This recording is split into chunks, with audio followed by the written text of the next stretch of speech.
day number 2. Yesterday started out so well, ended up so brilliantly. I think nothing can disturb day number 2 as well. Yeah, you would hope that day 1 was brilliant out here in Mashonaland East at Marondra, at Peterhouse Boys. For me, it was just the human spirit, what it can do despite the difficulties these kids with special needs face. And I think it's a brilliant platform for them to showcase their talent. Don't forget, we do have that ability to, blood in world-class talent, because the Elliot Mujahideen of this world have come through from these platforms. So day 2 also promises to be another humdinger of competition. I'm looking forward to it. Okay, so of course. So other races have already commenced as we are looking into the 200 meters women. And we've already seen a winner coming in from Harare. Just in the spirit of sport and the excitement that is coming from sport. And I mean, yesterday we started seeing a lot of short put, a lot of long jump, a lot of, you talk of your 400 meters, you talk of everything else that is quite exceptional. And we managed to see it. So we want to continue the same spirit, with the same spirit as we saw yesterday, and I'm quite as excited. Remember, it's not only here at Peterhouse Boys Eye where we are having sports going on. There's Wiseau, there's Marondra Eye, and there's Lutaka Stadium. There's your goalball, there's your football, your netball, and your basketball. So if you're in around Marondra, just go in and make sure that you're part of this excitement. And we are also here looking into what's going to be transpiring. There's also going to be medals presentation, the victory presentation, the victory laps as well, as the day gets to the business end. And we are going to be giving it to you live, and you're also going to be excited as we do it. So in a moment, we are going to be switching over to commentary. There is Prosper, who is also going to be helping us understand the nitty-gritties of everything that's happening. And we now present to you finalists.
So that's the second event in the 200 meters women Special Olympics. The first event ended up with Harare being the eventual winners. But now we come back again for the last one. We have about 8 finalists, or 8 provinces that are going to be going at each other.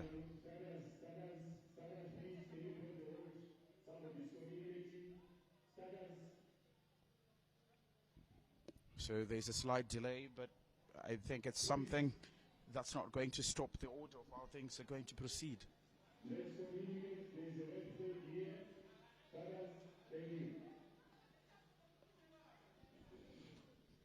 So there is Mashonaland East represented. Mashonaland East has 2 representatives. Mashingo also coming in together with Matabeleland South, the Harare province, which we're fortunate to win in Division 1 in the Special Olympics. The just ended event.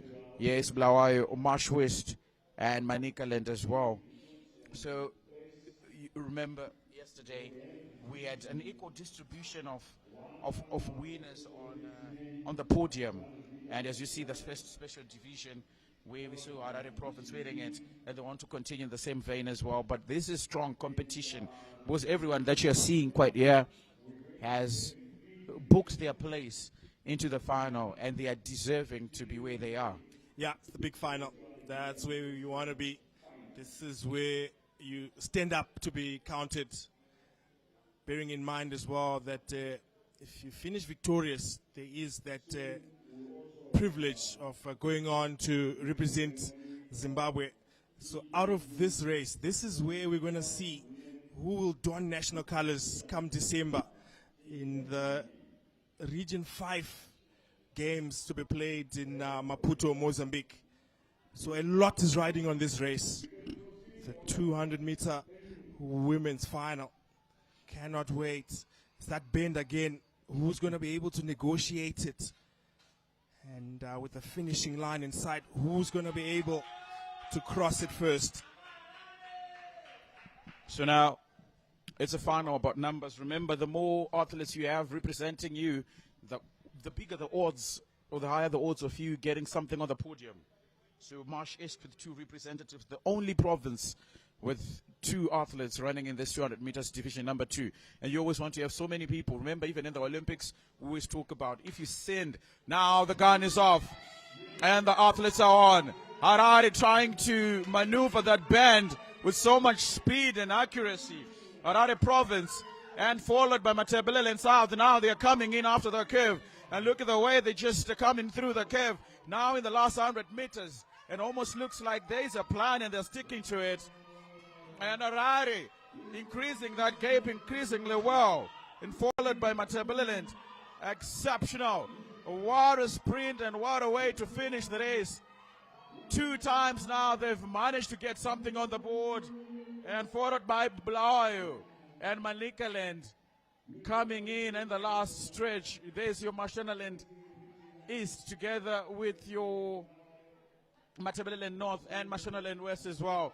What a way to finish the race. Increasingly exceptional. Harare in the Special Olympics Division number 2 together, Division number 1, managed to come first. Yeah, that's Primrose Watungwa handling her business. First up on day 2 here at Peter House Boys. She absolutely obliterated the field from the minute that start gun went off. She meant business and went into the lead and really never looked back, making sure that Harare have a gold medal here on day 2. This is how she did it. Coming into the home straight, last 80 meters, you can see that the field is actually trying hard to catch up, but it was all in vain as Primrose Watungwa marches on to the finishing line to claim a much-deserved gold medal for Harare here on day 2. It was an easy run for her, especially when she got out of that curve.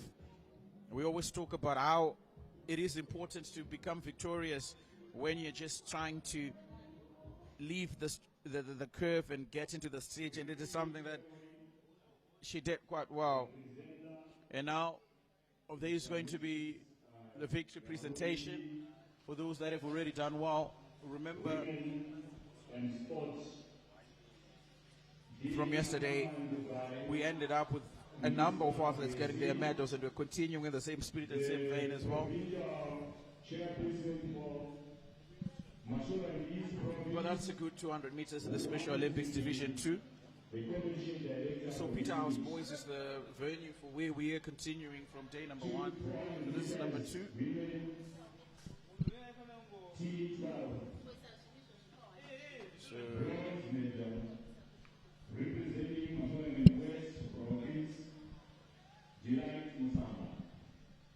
So So already there's a trophy presentation, and Delight Msamba from Mashonaland West is getting the bronze. Remember, this is the T12 200 meters. We saw it yesterday. So like we said, it's a continuation, and that's where they are being coronated. A winner deserves her medal, and rightfully so. Mashonaland West getting bronze in the latest T12 And now the silver medal. So Masvingo Province also on the podium. Or Mashonaland Central, I beg your pardon. Yeah, there goes that tune again from the legendary Mechanic Manyeruke. It's so befitting. Makoro Koto, Amtlope. And it's a special congratulations to the winners from yesterday. And that's the beauty of these games, that there is a reward at the end. You get yourself a shiny piece of silverware to take home.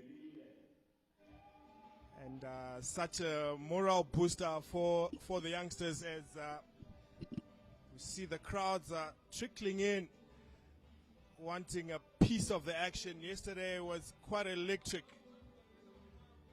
And day 2 also promises to be another blinder of a day. And the conditions have played their part. It's a nice and warm morning here in Marondera. I think it's safe to say tonight that the winter months are behind us. Of course. It's a very, very sunny morning, a little bit cold with a little bit of wind as well. You can see the flags a little bit flaring, just showing you the presence of the wind, but no cloud cover at all. No cloud cover at all. So it means in the later stages of the day, it's going to be getting a little bit of water like we experienced yesterday. And then we continue with the victory ceremony. And so we do have the men's division as well. But looking from yesterday, we did manage to see 400 meters, which was quite the sight. The way we saw athletes, that's the previous race. Yeah, Primrose Watungwa standing head and shoulders above the rest. Solid running technique. Led this race from start to finish, making sure that Harare Province get an early gold medal here at Peterhouse Boys. They're starting to claw their way back on the medals tally. Harare.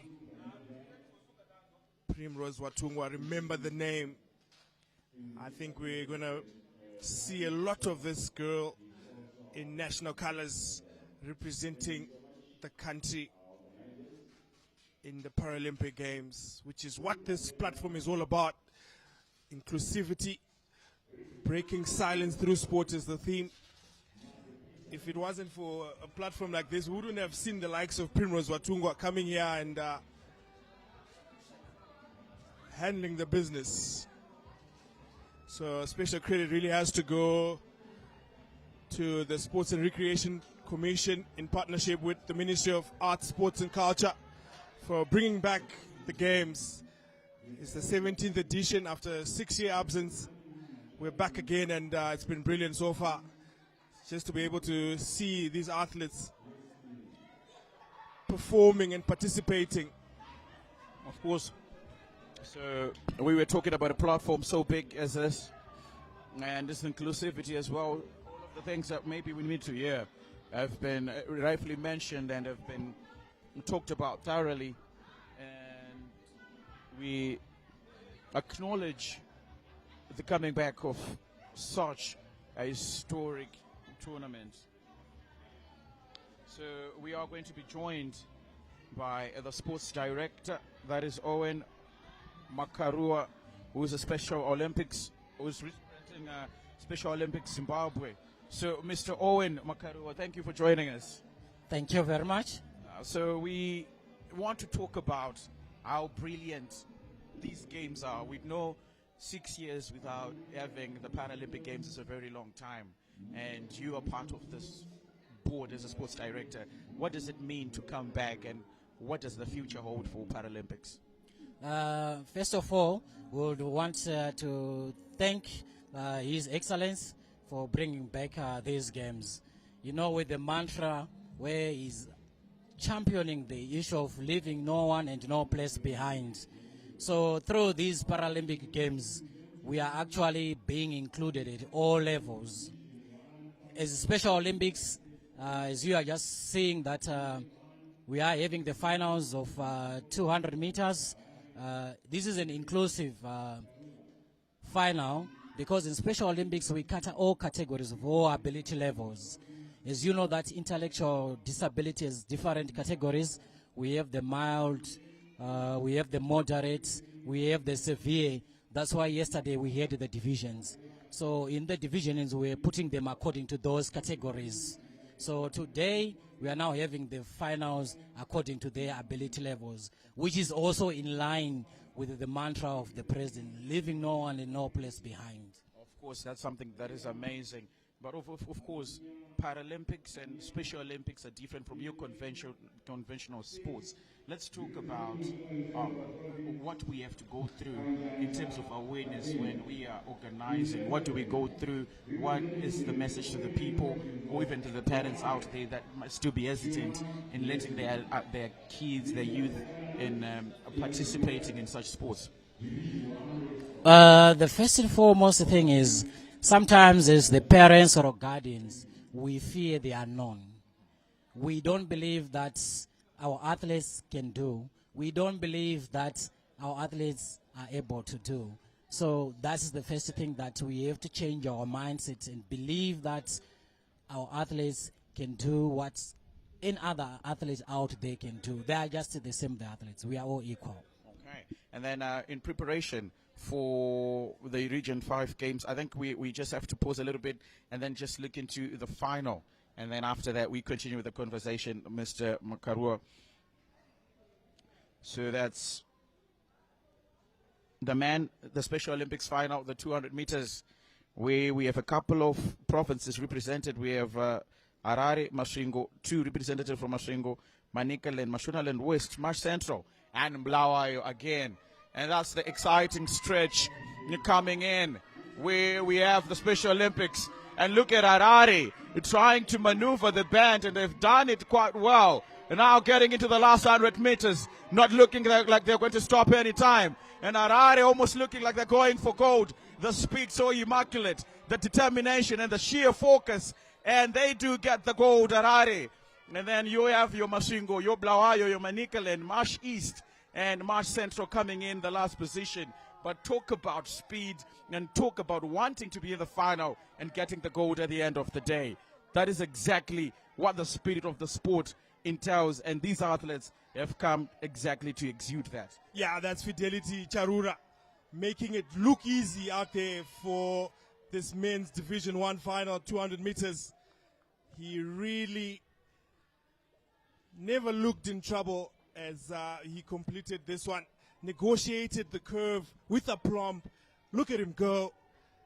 Big strides and some solid pumping of the legs going on there. And Harare Province, they mean business here on day 2. Back-to-back gold medals. And the latest one coming from that man, Fidelity Charura. Look at him go. No one was going to catch him. And with the finishing line in sight, making it look absolutely easy. Fidelity Charura, well-deserved gold medal here on day 2 at Pillars Boys. Well, you have to understand that even in the women's division as well, the 2 divisions, we did see Harare Province getting back-to-back gold. Now we've switched up to the men's division, and they've managed to get another gold on the table, which means this 200 meters in the Special Olympics is something that they have practiced for and something that they want to take home, and it's quite brilliant that they're doing exactly that. Let's just talk about the just ended race. A show of character, show of determination, and a show of really what you were talking about, that whatever our conventional athletes can do, our Special Olympians can do as well. That's true. And I think you have seen it. They've got the determination. They've got that pride in them. You could see the way how when Fidelity finished, he had all that self-esteem. He had all the pride in himself and saying, yes, I can. Okay, and then let's talk about the future. Now that the games are back, what does the future entail about the Special Olympics? We understand we have Region 5 games in December. It's also a good platform for selection. But what does the future entail in regards to the Special Olympics? Well, the future is bright. If you remember that our first participation at the Region 5 was last year, and we had only 6 athletes, and we managed to grab 4 gold medals for Zimbabwe. So as we are preparing also for Mozambique, we have also set ourselves that at least we should have more than 10 gold medals the coming up of the Mozambique Games. And also, as we are using this platform again as a training and as well as an assessment for some of our athletes who are also going for 2027 Chile Santiago World Games. Oh, amazing, amazing, amazing. But unfortunately, I have to let you go, Mr. Sports Director. It's been fantastic to have a conversation. We'll keep it in mind that the future is bright and we are breaking the silence through sport, and we are also preaching the gospel of inclusivity. We're leaving no one behind. As they say, nothing is for us without us. Thank you very much. Amazing. So a fantastic conversation, Prosper, with Mr. Makarua, who is the sports director for the Special Olympics. Yes. A very good conversation. You could see that they have a plan. Yeah. They have direction, and talked about their first participation, which was last year, and came back with 6 gold with only 6 athletes. Yeah. So imagine what we can achieve when we do send more athletes. Yeah, and even looking at Fidelity Charura here, I mean, look at this pace. I think this is Olympic standard, you know. Olympic standard, I of think course. he deserves a chance to actually give it a crack, you know, at the highest level. So I'm happy that this conversation happened. I'm happy that he's saying that there are plans for these Paralympic athletes to actually go on and take on the world, because we are proven world beaters, you know. Elliot Mujaji really did break that, barrier. He really showed everyone that we can go on and, win big things as far as the Paralympic Games are concerned. And no sorts of problems with Fidelity Charura here representing Harare province. Yeah, I think the sky is not even the limit for him. If this is the National Youth Games, think about what he can do on the continental stage. And they're talking about Chile and Santiago next year, 2027.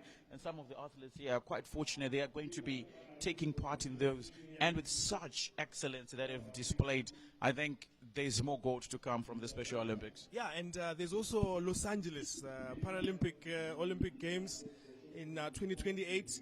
That should be a very good trip to be a part of. So there's lots to look forward to. And I think what you're seeing here are the building blocks of getting a team that can go on and participate at the highest level. So that was fine. That was Fidelity Charura from Harare province. He's definitely going to be a world beater, and it's the awareness. Let the people know. Let the world know. Let Zimbabwe know that we have athletes of this caliber. Now for the last final in the Special Olympics, and there they are as they are going. Look at Midlands province, but Harare as well is coming through that curve, as there is going to be a tightly contested fixture. Now look at the 2 athletes. Harare coming in the inner lane, and Harare taking the first position, but Midlands coming in as well. Now the gap is increasing. The gap is still going with Harare province. Now 3rd, 4th is still tightly contested, with Blawayo coming in, but Harare have gotten the gold, and they've been doing so in the last 4 divisions we have seen. Take a bow. Harare province. I wonder where they slept last night, because they just woke up like a house on fire. Tadiwa Nashe Makusha, the next in line for Harare province to win another gold medal. And that has sent that camp into song and dance. Look at them go. They're enjoying their morning here on a beautiful Sunday's morning in Marondera. Tadiwa Nashe Makusha. What a race from the tall and lanky big fella. You can tell that he was confident from the get-go. No problems negotiating the curve, and with 100 meters to go, there was no one who was going to catch him. Tadiwa Nashe Makusha demonstrating what he can do, ruling the roost here as far as provincial athletics is concerned for these Paralympians. Green boots as well, so he's got the kit for it, and he backed it up with a performance that he can be proud of. There he goes, arms nice and wide, celebrating that one. Enjoy the moment, Tadiwa Nashe Makusha. I liked the contest and that curve as they were just exiting the curve. You had your Midlands province in first position, but then Harare was coming in with different ideas altogether. Midlands had Peter Gore, who for a fraction of a second was in front. And then you had Israel Pandai also coming in 3rd and 4th. But then the Fury contest is exactly where that battle, this race was decided. And we always talk about the curve. We always talk about how you want to exit that bend. And usually a lot of players, or athletes we have seen so far, have mastered the art of exiting the bend, getting into the stretch. And I think this is exactly what gave Harare Province the urge to keep on going forward and eventually win. So Tadiwanashe Makusha, hats off to you, my guy.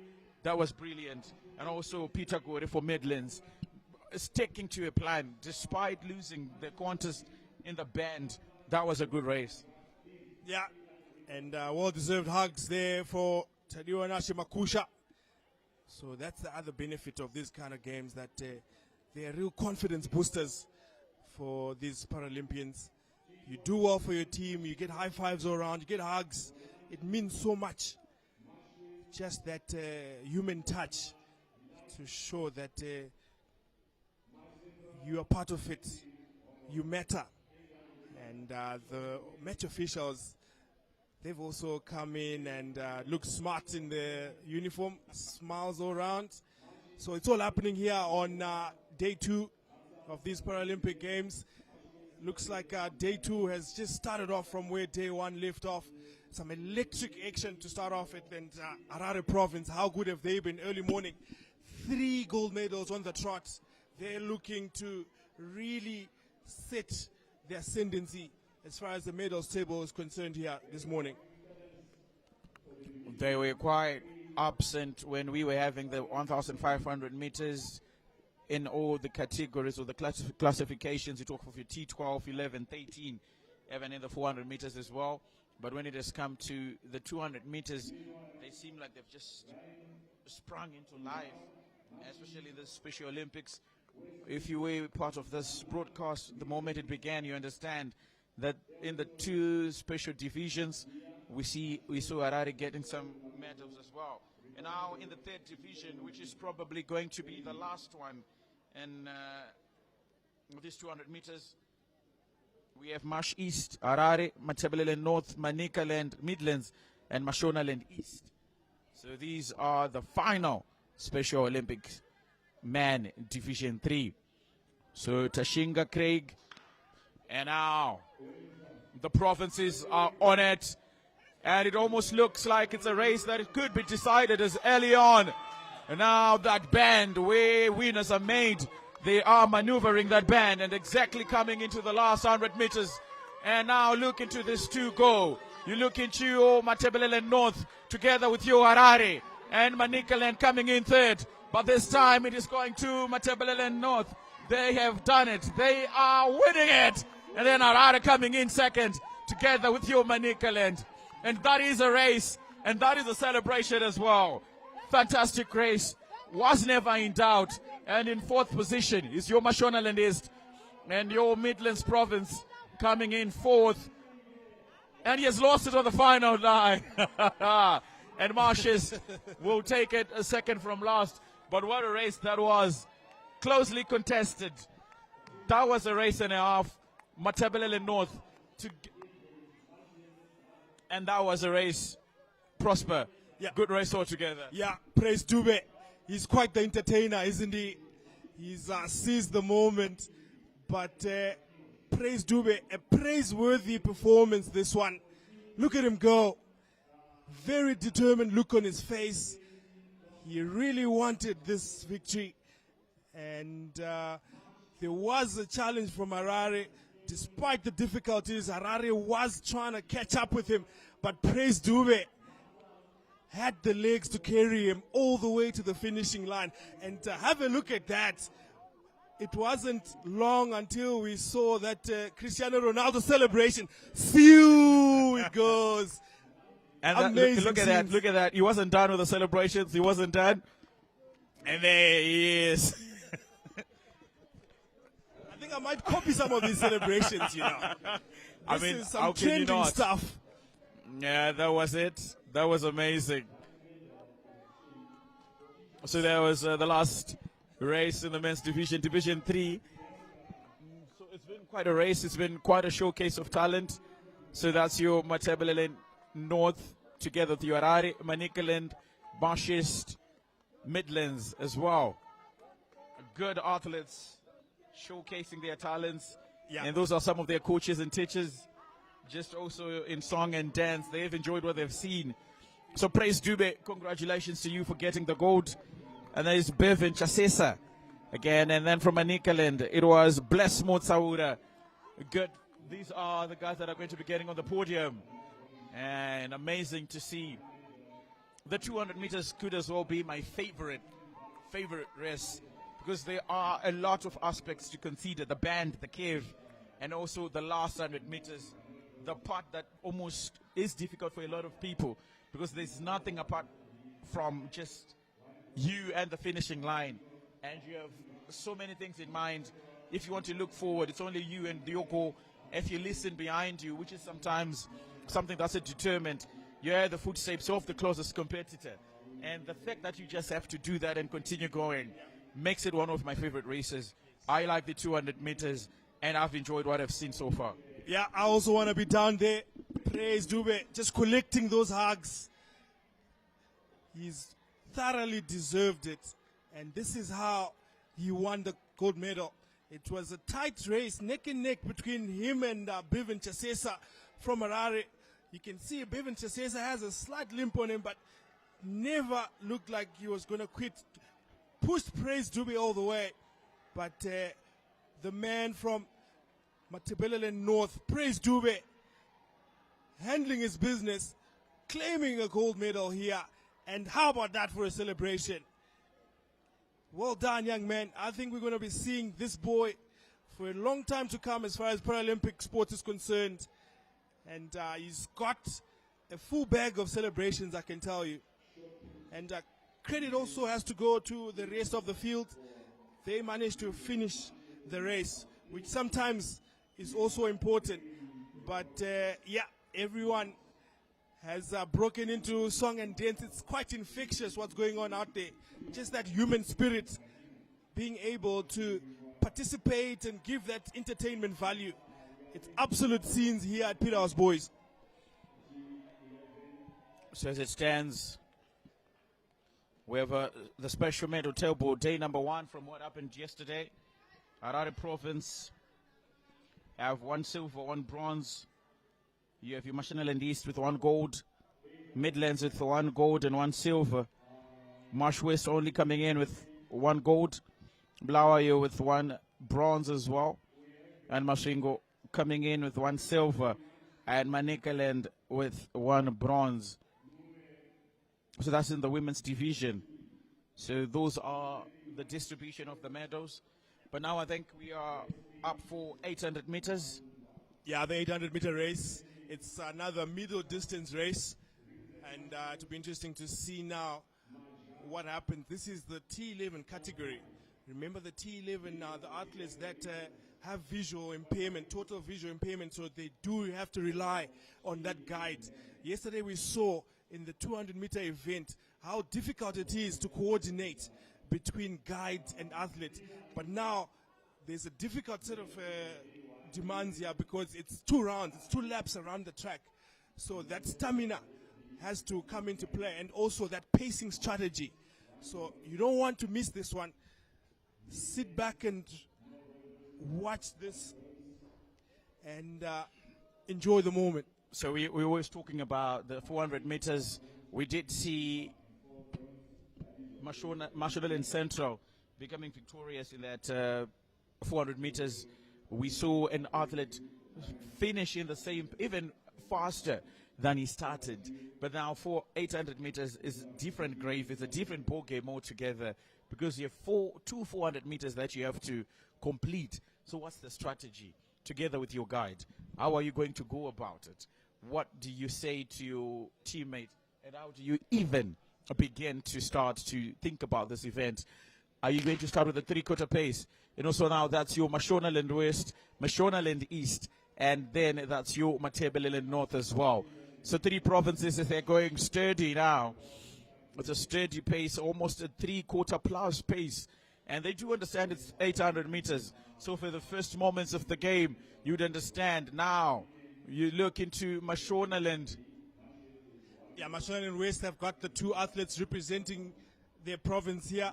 That's Tough Life Majga, as well as Leslie Maungwa from Mashonaland West, as well as Metuli Ngube representing Matabeleland North. So those are the three athletes that are taking part. Mashonaland West with the early lead here. So they've already started moving with a very defined pace as they're trying to get into the thick of things quite quickly. Now, as you can see, two provinces that are equally represented coming in. So Matabeleland North in last position as well. Now Mashonaland West still in front as they're getting into round number 2. Your Manicaland coming in second. Yeah, so you can see the guide has a big role to play in terms of marshalling his athletes. He really has to coordinate, and conversely the athlete also has to completely trust his guide. But there we go, Mashonaland West. It's neck and neck now. It's the two athletes overtaking each other.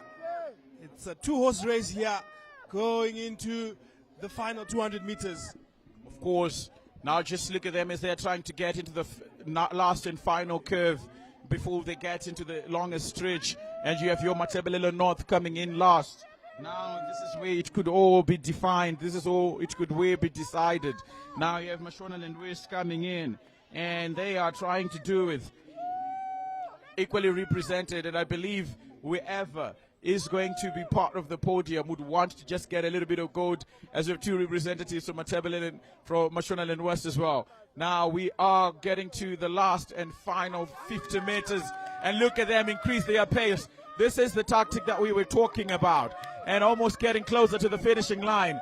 Look at them go, and it's only up for them, and they do get the gold, and but in second place as well. Look at the last 50 meters, look at the last 30 meters, and with a somersault to decide, and with an acrobatic wake up as well. Careful, son, you don't want to break your back.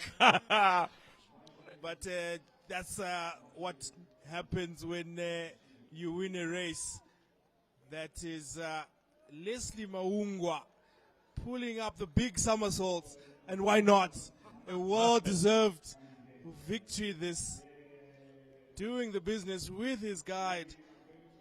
So Leslie Maungwa getting first position, Tough Life Majga getting second position, and then in your Matabeleland North, Metuli Ngube getting the gold and the bronze medal. And remember, we were talking about the odds of you getting on the podium if you throw in a very increased number of athletes. You are going to be increasing your odds of getting something. And this is what I've liked so far from Mashonaland West. In other disciplines as well, and in other events, they've coming in a lot of numbers. So you are guaranteed that if your athlete doesn't get gold, they are likely going to get silver or bronze. But from Leslie Maungwa, just look at him go. That's the somersault.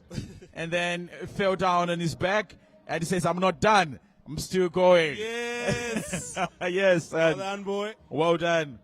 So that is exceptional. That is amazing. And that is the picture-perfect finish. Something for the gallery and the archives as well. Yeah, that's a perfect example of breaking the silence through sport. If it wasn't for these National Paralympic Games, we wouldn't have known about such quality and such speed in the 800-meter event. So a perfect start here in the T11 segment. Mashonaland West going 1 and 2 in that race.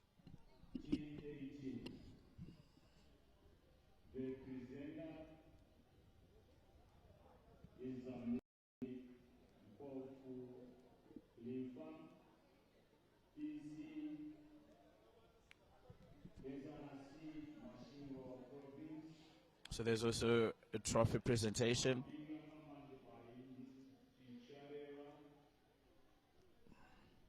So that just ended race was the T11, which was won by Mashonaland West, represented by Leslie Maungwa. And in second position was Tough Life Majga, followed by Metuli Ngube from Matabeleland North, Sbanda Takura could not come in. From Midlands, would have wanted to see him race as well. So, but then those that showed up did quite well. Now that's your trophy presentation. And that's, I think it was in the short put. That's Audrey getting bronze.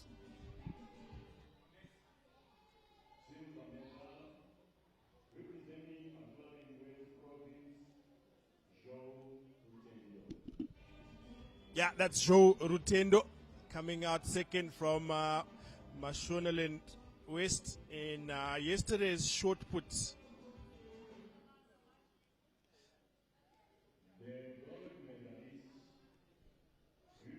Remember that event where we brought you the short put late in the day, where the ladies were throwing that short put as far as they could, and it's Mashonaland Central walking away with the gold medal. She was exceptional with the throw yesterday. It looked like she was not going to let anything come in her way of getting gold. How shiny is that gold medal? Do you reckon that's pure gold? Or what? Oh, that's pure gold. That's a footage from day number 1. As the gold, this I think was the throw that set everything apart. That's the throw that just made you a champion. When it began, that's the short put man, the T13. So, yeah, that T13 field had the likes of Ryan Konjwao from Mashonaland East, Wesley Chiganga from the Midlands. He's the one, Wesley Chiganga, who came third. And then with the silver medal was Elton Madzia, representing Mashonaland West. There's confirmation of... so that's Matabeleland South getting your bronze medal.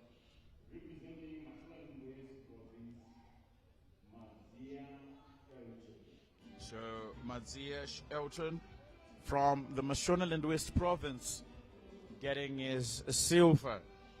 It is left for Wesley Chiganga, who will take his gold from the Midlands province. So once again, well done Midlands province. Well deserved. And that's your front 3. And these are the champions. Yeah, Wesley Chiganga, a well-deserved gold medal in the men's short put event in the T13 category. This is how he did it. It was a big throw, left-handed as well. Look at him go. That went the distance. I thought that throw, he threw 7.66 meters. That was his longest throw, and that throw meant that it was a gold medal to him. Another gold medal for the team from the Midlands. So wonderful occasion as we carry on with the 800-meter event.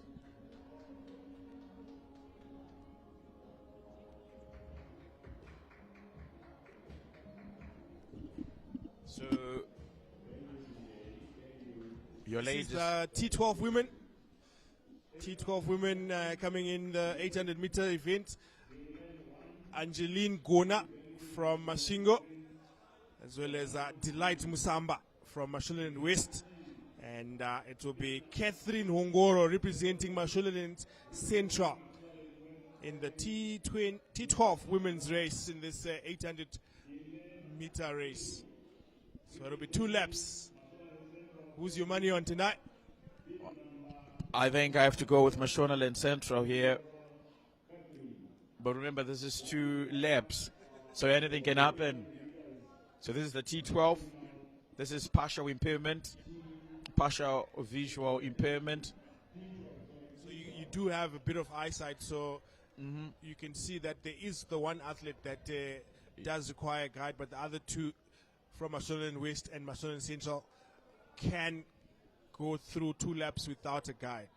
Of course. So 3 provinces represented. 2 laps is all what it's going to take for us to get gold for us to get silver and for us to get bronze. The calm before the storm is always the scariest. I always want to think about what goes through the athlete's mind whenever the gun is about to go off.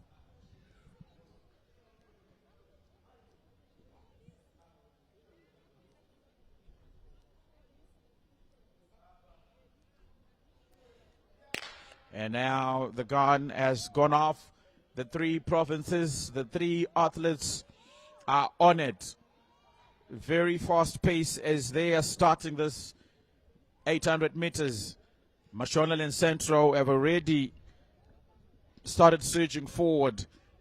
And in second is your Mashonaland West as well. And it's still closely contested. Nothing yet to separate them, but just looking into that first 100 meters, Mashonaland Central was trying to get in front quickly. Yeah, that's Catherine Ongoro just settling in nicely in front, but it's still early days yet. She might want to be careful not to blow off a lot of gas too early, but she is establishing early ascendancy here with Delight Musamba in second, and Angeline Gona with the guide representing Masvingo province. But approaching the first lap here, it is Catherine Ongoro looking like she wants to win this one. But it's another lap to go here. What can Delight Musamba do here? Can she catch up? Angeline Gona coming in third as well with the guide. 400 meters to go here. So Mashonaland Central through Catherine Ongoro, the first to pass the finishing line, but remember there's still a lap to go. Mashonaland West now closely being followed and monitored by Matabeleland North. Wow, it's by Masvingo rather. So two athletes almost occupying the same space, and Mashonaland West conceding. But just look at Catherine Ongoro from Mashonaland Central. She has managed to pick up a distance that's not as easy to cut off and easy to break. Now it almost seems like the gold is going to her. But just look at how steady paced your Masvingo is. Mashonaland West almost looking like it has already conceded. Now just walking it off. And I think she has blown a gas too early. Now steady pace is what I'm liking from Masvingo. We will get there eventually. And now Mashonaland West has started to pick up the pace again. Not throwing in the towel as of yet. But Catherine Ongoro from Marsh Central getting into the last and final band. This is the cave that might just announce her as the champion of this T12 800 meters women. Yeah, it's a real mental battle, this 800 meter event. It will test the body, but it's looking like Catherine Ongoro has judged this race to perfection. She hasn't really left third gear, to be honest. She just went out early, and now she's just jogging through, and you can see how difficult it is because it is Delight Musamba now walking it off because she's got nothing left in the tank. But Catherine Ongoro coming now to the home straight, looking like a certain victory here from the lady from Mashonaland Central in this 800 meter T12 women's event. Catherine Ongoro, home stretch, no one challenging her. Victory is certain here for Catherine Ongoro. Mashonaland Central is cheering and waiting patiently as their champion is about to cross the finishing line. And she does. And that's your gold. She looks like she's about to collapse, but she stays strong, stays grounded, and she's gasping for air, as you'd expect. And then that's your Masvingo. The steady pace, increasing it a little bit as they're about to get to the finishing line. Remember, it's not about how you start, but how you finish as well. Well done, Masvingo. And then that's the resilience coming in from Mashonaland West, almost quitting midway. But then remember that it's all also about how you finish. And then she's on the home stretch. It's all for the taking for her. I like that she's continuing to finish the race, and she's about to do it. She stopped quite a bit, thought about it, and came back again. And now she is about to cross the finishing line, and she will do it walking. Steady pace and a steady jog. And that's your 800 meters T12 women. They've done it. We do have gold, we do have silver, and we do have bronze. Yeah, she paid the price, Delight Musamba, of going out too early.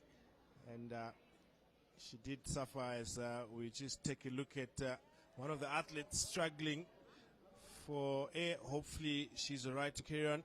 But such has been the organization of the tournament that they are medics ready to help her.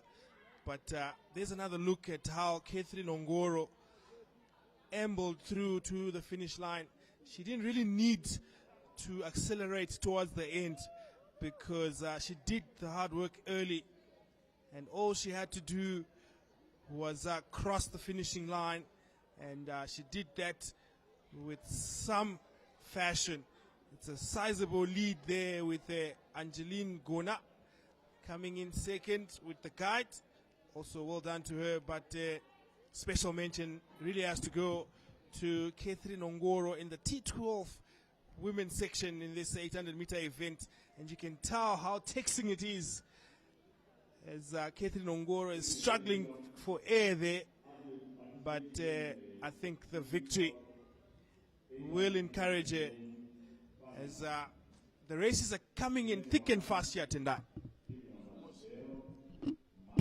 So we now have, I think it's the T12 again in the men's division. The man in your screens is representing Mashonaland East, and he goes by the name Prince Muyengwa. Matebeleland South in your blue, that's Samuel Dube. And then there's Salin Mujaji from Mashonaland West and Maluleki Mkomo from Matebeleland South. So we have...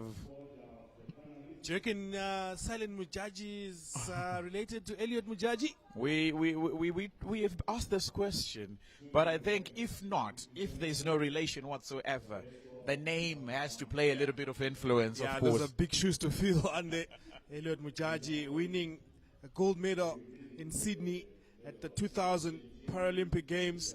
He started off here at provincial level.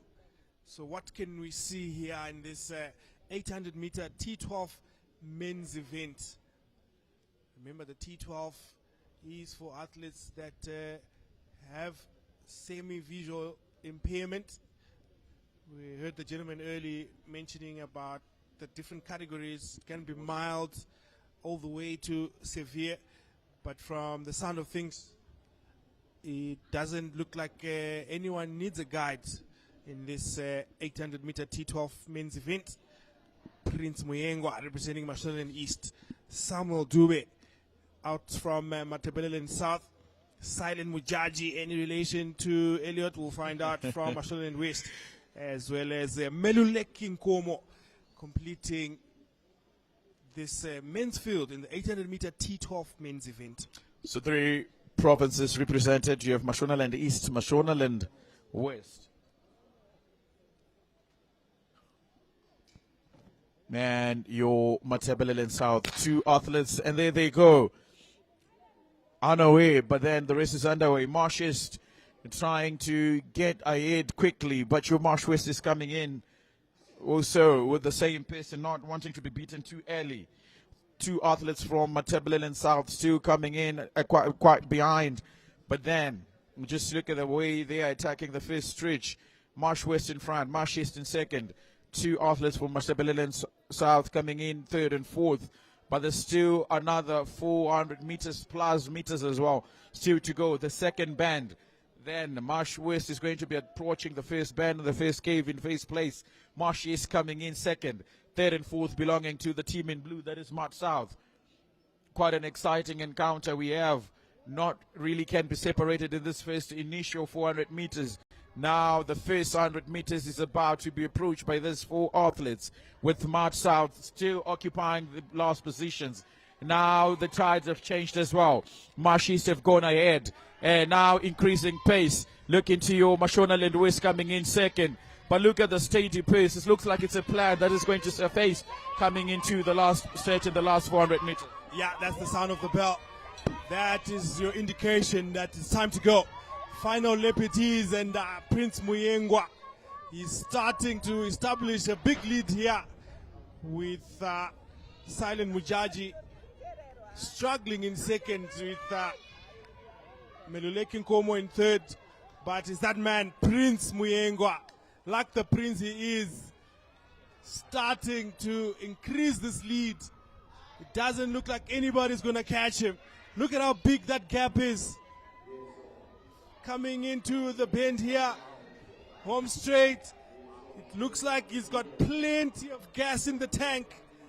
He's got plenty to give. I think the record might be under pressure here. Wow, just look at how he's approaching the last stretch. That's Prince Muyengwa. Still a lot of fuel applying the afterburners. But your Matabeleland South, over the better part of the race, they were in third and fourth, but now they're coming in second. Prince Muyengwa might have just announced himself king here, and it's a prince that have turned into king, and his trademark. There's the trademark celebration. I still got Easy more does gas. Come on. And then Matabeleland South again might be going in for bronze, and Marsh West first and second, the better part of the race, and have just finished. He's still going, Prince Muyengwa. Prince Muyengwa, the man who likes to show off to show part and still on the jog. What he a still race. wants more. Look at him go. There he is. Amazing. Such a confidence booster. This Paralympic Games. Look at him go. He's demonstrating his prowess, and this is how he did it. No problems coming into the bend.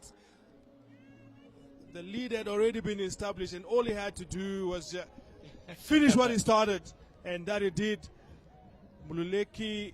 It's not just about finishing, it's finishing in second, style. yeah, finishing it in style, 100%. And he's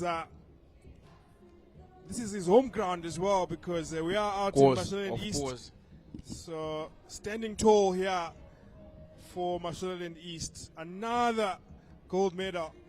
And there's the rest of the field also completing the race, which is also what it's about. Sometimes just participating does wonders for these special athletes. Another brilliant race in the bag in the 800-meter T12 men's event. So Samuel Dube and Meluleki Nkomo will be getting silver and bronze respectively. Nothing for Silent Mjaji, Marsh West. You talked about bigger shoes to fill, and they were just bigger for the man from Mashonaland West. But then we are also at the podium where the ladies are going to be awarded their medals for the good work and for the resilience they've just put.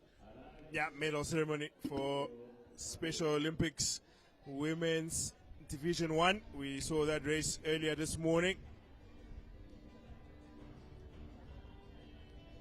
This is actually from the long jump. So congratulations to these long jump women. They have their moment now in the bright lights. Some shiny piece of silverware to take home.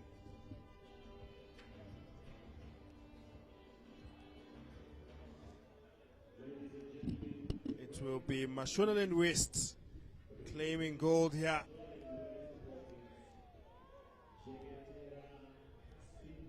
Cynthia Jeketera it is. She was the one who dominated proceedings in the women's long jump in the Special Olympics. And there it is, nice and shiny. The gold medal. Well done. We do have plenty of ability in the long jump events, and those are the ladies who did the business. And a nice little photo moment to cherish these memories. These kids tonight, they're gonna go away from these games with plenty of memories created, plenty of friendships as well. And there's another look at that long jump event. That's Harare in your picture. And the Division 2. And you were talking about such memories living with you forever.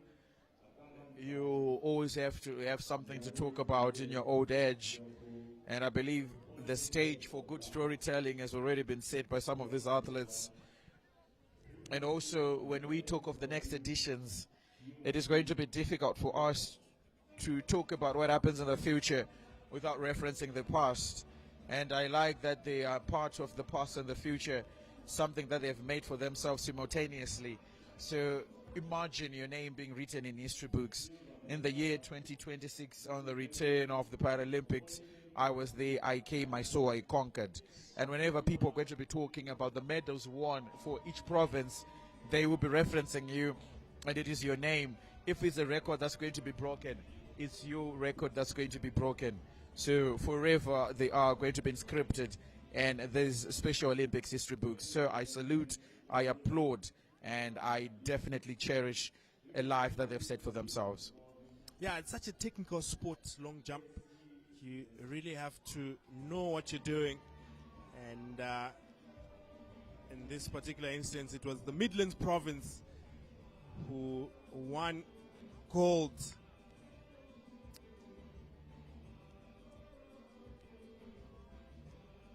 So it's congratulations all around. This was the jump that gave her the victory. Up and she goes, white flag, and jumped the furthest distance. And as a result, she finds herself on top of the podium. Brilliant stuff as we carry on with the 800-meter event now. So it almost looks like it's going to be the T13 Prosper, in the women's division, still 800 meters. I see almost 3 provinces, 3 athletes from Matabeleland South, 2 from Marsh Central, and 1 from Mashonaland West. So this time, Mashonaland, Matabeleland South decided to throw 3 athletes in this 800 meters.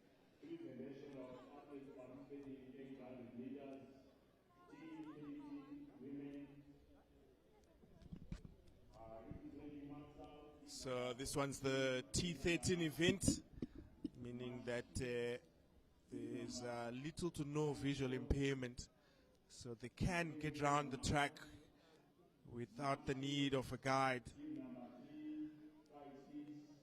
Matabeleland South looks like they've got 3 representatives. You can't miss them in the navy blue. Mashonaland West in the yellow strip, as well as Mashonaland Central. They've got 2 athletes out there. So it's quite a packed field, this one. 6 athletes in total. So 6 athletes in total, 3 from Matabeleland South, 2 from Mashonaland Central, and 1 from Mashonaland West. So in lane 1 is your Vanessa Nkala. In lane 2, Mashonaland West. And in Mashonaland West, Rutendo Show. Yeah, she was on the podium earlier. She can pack a punch, I can tell you this. She will be one of the favorites in this race. So of course, 6 athletes, 3 provinces. 1 province with 3, another with 2, 1 only represented, that is Mashonaland West. So now, look at the odds. You're definitely going to be guaranteed, I believe that from 3 athletes from Matabeleland South, 1 of them is going to be on the podium. So you talk of your odds in regards to how many athletes you throw in, and your Mashonaland Central as well, they have 2 athletes. So the odds might be against Mashonaland West, but then here we go. The first few moments, the initial moments of the first moments of the 800 meters. Mashonaland Central in front. Yeah, that's Nicole Katerere. Early in front. But that number 1 slot is exchanging hands early on as Matabeleland South also interested early. They've got the 1 and 3 involved, but Nicole Katerere just settling in nicely in second place. So your March South leading 2 athletes from Matabeleland South in the top 3 as it stands. Exiting the bend, exiting the curve. And now they are in the first 100 meters as they edge to the close of to the end of the lap. Matabeleland South still leading. Mashonaland Central in second. Mashonaland West nowhere to be found in your picture. And now going into the last lap, that's the bell. Matabeleland South throwing everything here as they want to go and get victorious. Now they occupy the first two spots. Matabeleland South, two athletes, and they are going at it and giving everything they have in their power. Now exiting the first and last stretch, the stretch that they attacked at the beginning of the match. Now look at them go. The athlete in front almost looking like she's just dropping a little bit of pace, but they can still get the confidence. As you're looking into Matabeleland South, still in second as well. Coming in, and she's just looking over her shoulder, looking at the distance between her and the athlete that is in third position. That's your Mashonaland Central. Now she's almost look like the gasket has been blown. Yeah, you can start to see that fatigue is becoming a factor here. Remember, these are the athletes who also participated yesterday in the 1,500 meter events. But it's going to be a 1 and 2 finish here for Matabeleland South, as Mashonaland West also trailing in on third. And there they go, the two athletes from Matabeleland South. They've done very well to dominate proceedings here in this 800 meter T13 women's event. It's finishing line in sight, and another gold medal for Matabeleland South. They won 5 gold medals yesterday, and they can add another one to their tally, as second place also belongs to Matabeleland South. And look at the way they've just approached the finishing line. It looked like they're not even faced at all. Now, Mashonaland Central walking, but they have to be wary of Mashonaland West. You're now picking up the pace in this last and final stretch. Now, this is a battle between third and fourth. Can Marsh Central keep on the pace? But Marsh West is keeping up the fire. But now she's understood the mission, looked over her shoulder, and understood that Mashonaland West was coming in hot, and quickly remembered why she's racing, and it's only for a podium finish. And Mashonaland West will get fourth. No podium finish for them. So it's settled. 2 athletes from Matabeleland South and 1 from Mashonaland Central. In your that's Tracy Jo. I hope she's all right. Get to the line, get to the line. There we go. Well done. She did finish, but it really had to be a big effort to get to the finish line. Took a huge toll on her. And now in your last positions, you have your Matabeleland South and your Marsh Central as well. That's quite an event. It's quite a race.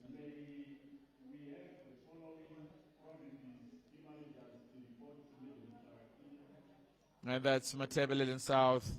Steady pace, but not podium finish. And it's always about what we're talking about. Now look at the odds of, Matabeleland South. They threw in 3 athletes, 2 are on the podium, getting gold and silver. And it is exactly what we're talking about. It's a technique that works. And I wish each and every province had an equal number of athletes to throw into the fray, and it increases your chance of getting something on the podium. Yes. It's the participation that also counts, and Matabeleland South also managing to complete the race. And Mashonaland Central look like they're really struggling. So this race is going to take a while here, but that's Tracy Jo we saw earlier, really writhing in agony there. The medics have been very busy this morning attending to our athletes, as we see another athlete from Mashonaland Central really struggling, and she's being encouraged by the rest of the onlookers to finish the race. It's 20 meters to go. Surely she can do it.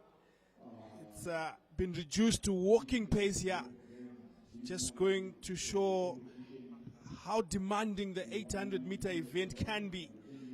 Don't be fooled that it's just 2 laps. It is extremely taxing, and there she goes with the presence of mind as well to just pick up the pace and get to the finishing line.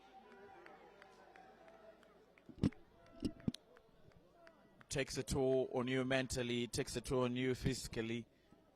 And looks like for Mashonaland Central, all aspects have been challenged, both physically and mentally. Yeah, that's Nicole Katerere. Well done for finishing. Mashonaland Central completing that race, but this is the leading pack. The two women from Matabeleland South, Tracy Ndo, as well as Vanessa Nkala, finishing 1 and 2 here.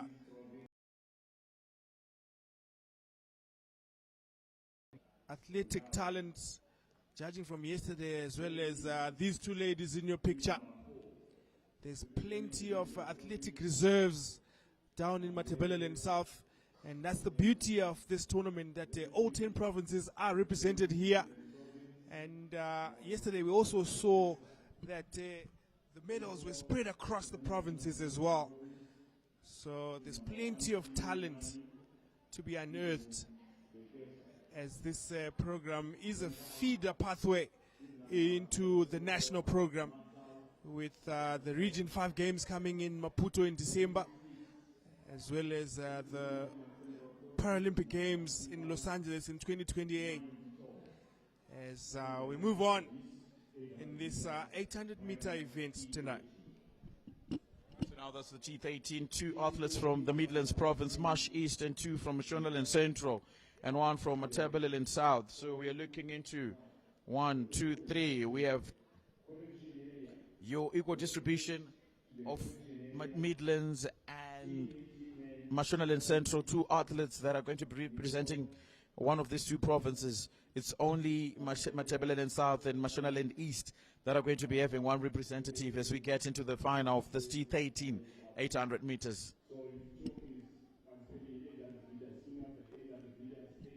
Yeah, a couple of athletes from Mashonaland Central.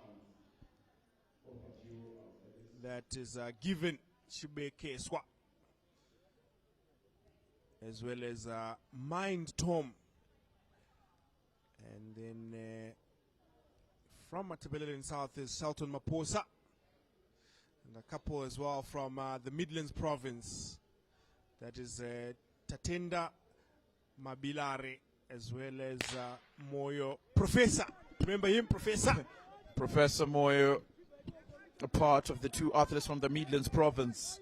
The gun has gone off, the athletes are at it. And just look at the way they are trying to get the best of each other. It's a fast start this. It's quite an electric start to this race. Quick out of the blocks. They mean business. These athletes, Mashonaland Central, wow, and the Midlands, wow, in the hunt. Are they going to finish with the same pace? Because it almost looks like applying the afterburners too quickly here.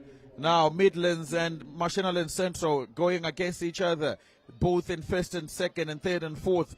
Your Mashonaland East just sturdily behind as they get into the bend.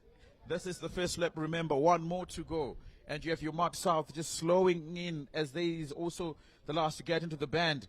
And it's still a closely contested affair between Mashonaland, your Marsh Central, and your Midlands Province, both in first and second position, and also in second and third. The bell has gone off. Now it's all going to be left on the field of play. Now look into Mashonaland Central in third, just trying to reduce the deficit between first and second.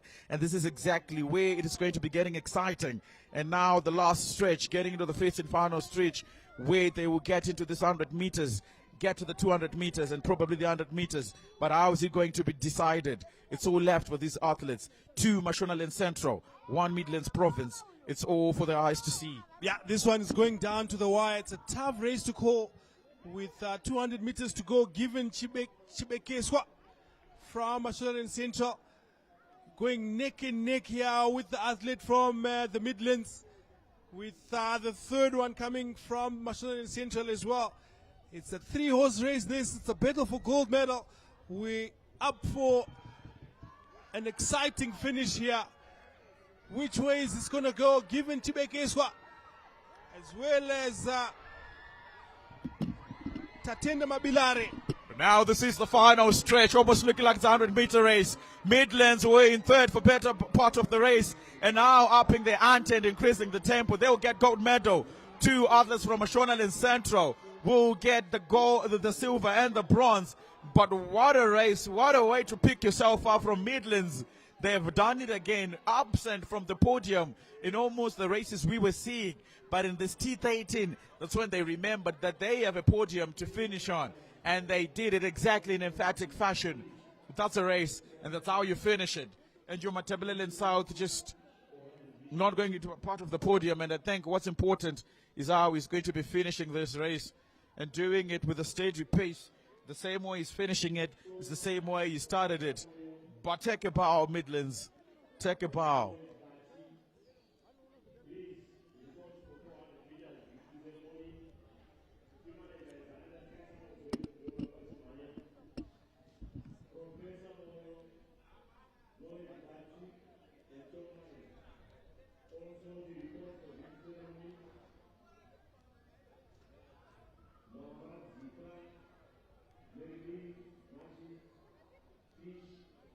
Yeah, it was a closely contested affair, this one, in the men's 800-meter T13 event.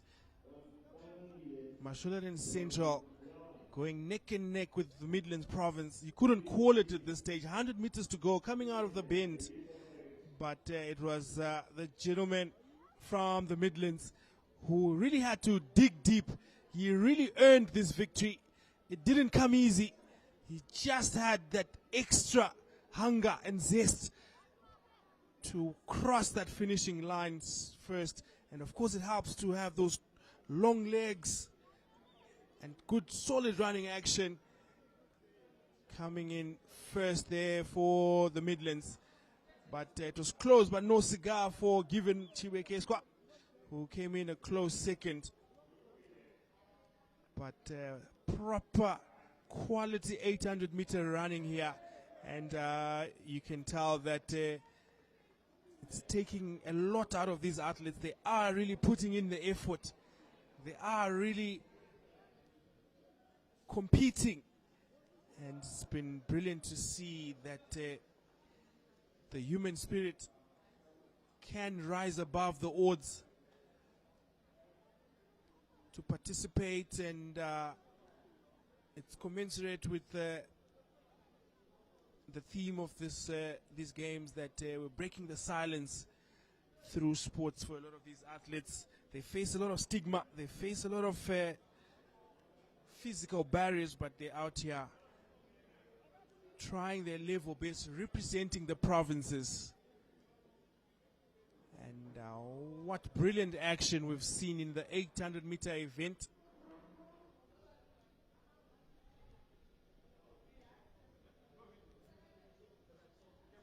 Brilliant morning it has been out here in a nice and sunny Marondera out in Mashonaland East for these Zimbabwe National Youth and Paralympic Games. The Sports and Recreation Commission, in partnership with the Ministry of Arts, Sports and Culture, really reviving these games after a 6-year absence. It is the 17th edition. It is a pathway into the national program. And what great action we've witnessed here. Lots of talent and ability on display. The 800-meter event has come and gone. And your highlights of the morning so far tonight? I think the 800 meters has been something that's quite special. You look into how you have to get yourself in first position in just under 2 laps. And you talk about Professor Moyo, who we saw in the last race, and looking into the times and how they managed to do it, it's been very, very quite the scene.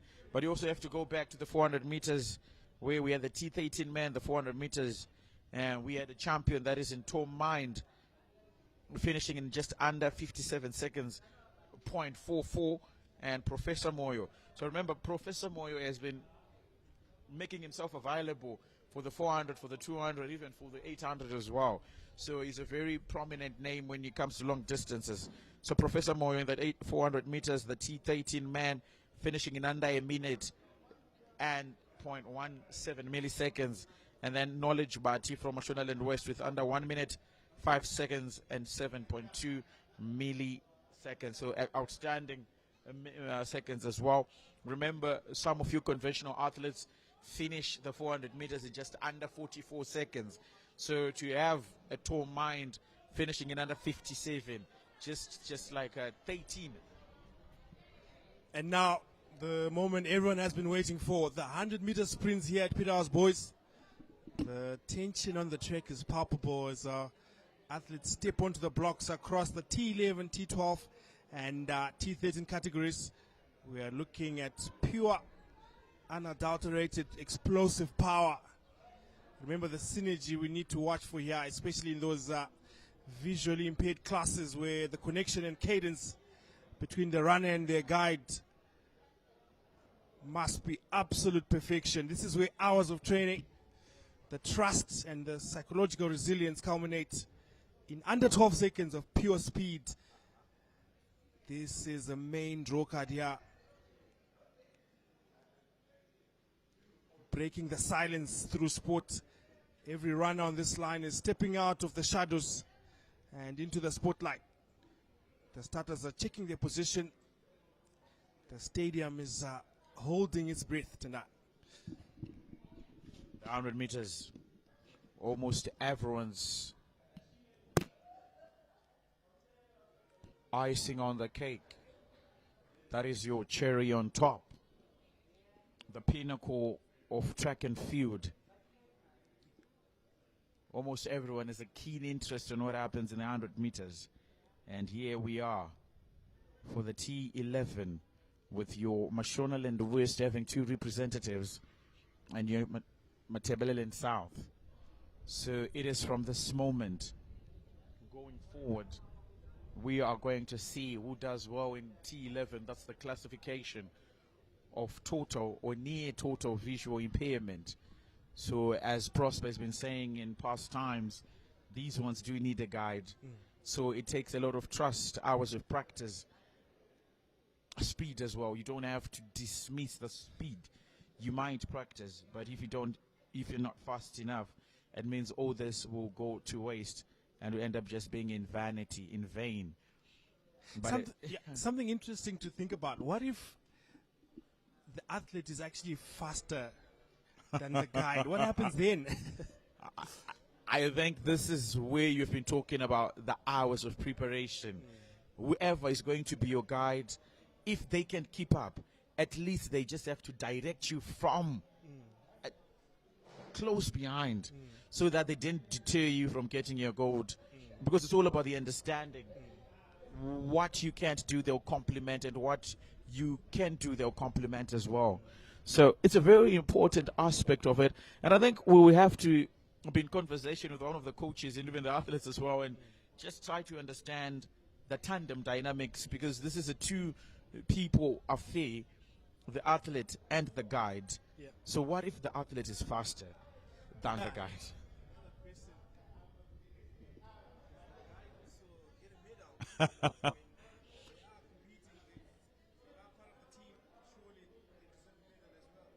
So I think it's only about your recognition. You understand your point, you understand your part.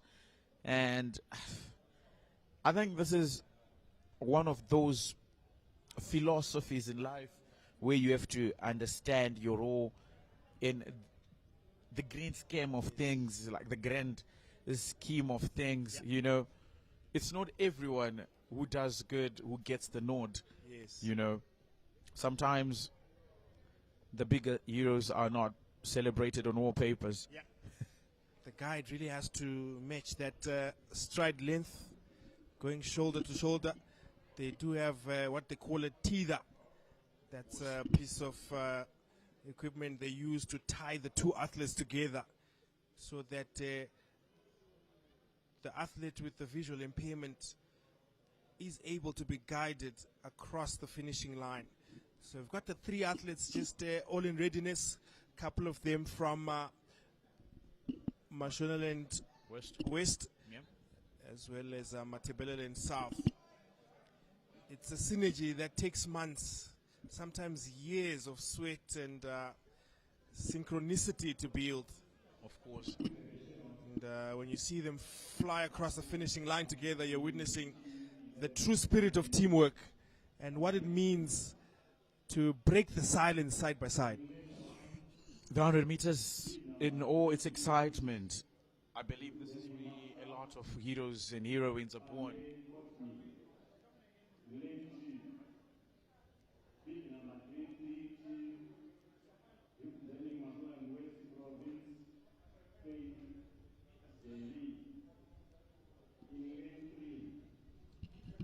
So this is the T11 100 meters women.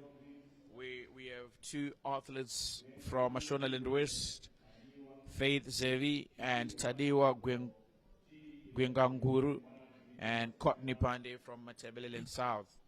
So three athletes, two provinces. Who becomes superior? Who goes home with the bragging rights?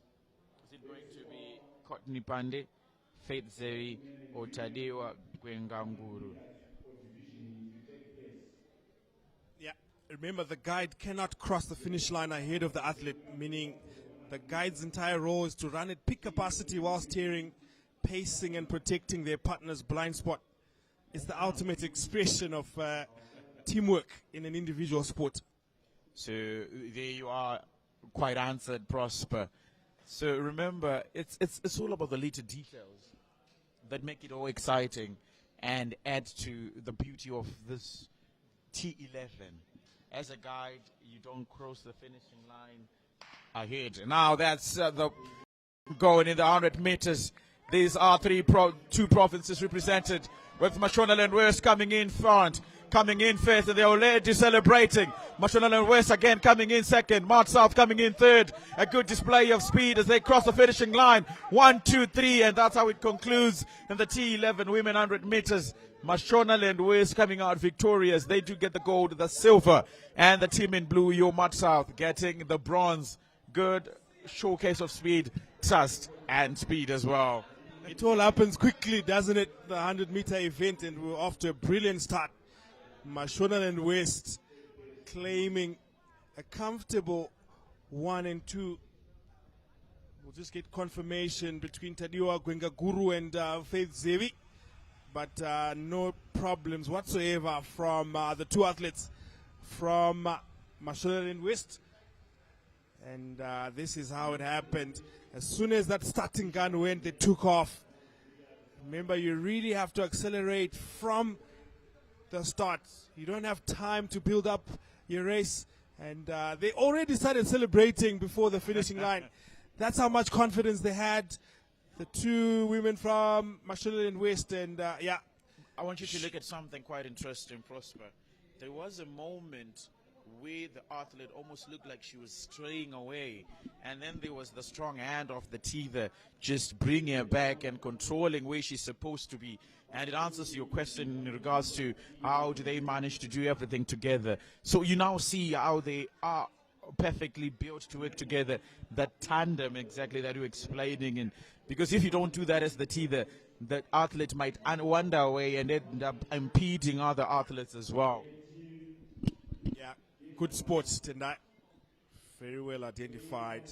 It's the mechanics in classes like the T11, the runner and the guide, they're linked together, but more importantly, they're locked into an exact psychological and physical rhythm. And we're off to a good start in this 100-meter event. Into the men's section now. To the men's section. This is the final of the two events. Started off with the women's division T11. So now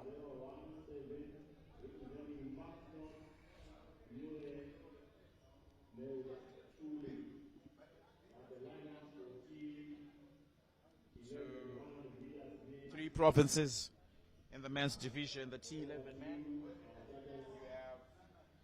Mashonaland East, represented by Tafazwa Mashao, Tough Life Majga from Mashonaland West.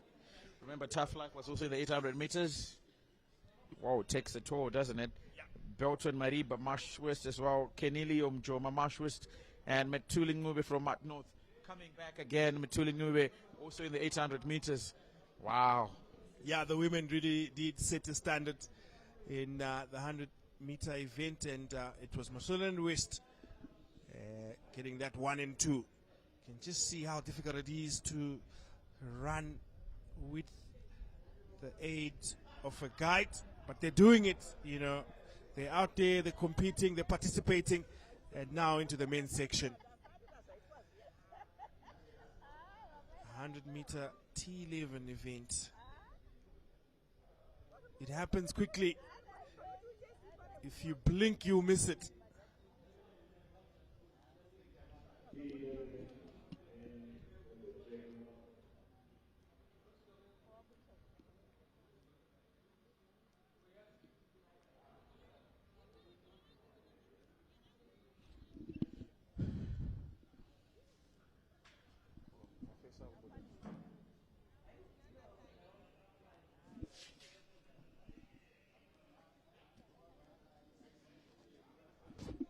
So I think there's been a change. It's going to be the women that go first, and I think this is going to be the T12, if we're not mistaken. Probably T12 or T13. We, for a moment, thought that the men were going to go ahead.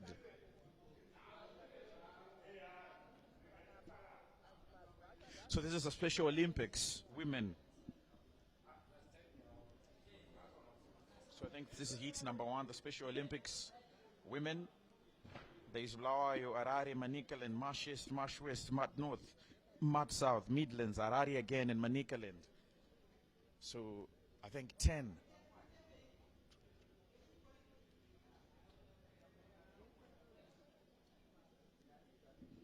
It's going to be a cagey affair from the looks of things. It's a full house, isn't it? It's a full house. A packed field. A packed field. Wow. Special Olympics hit number 1.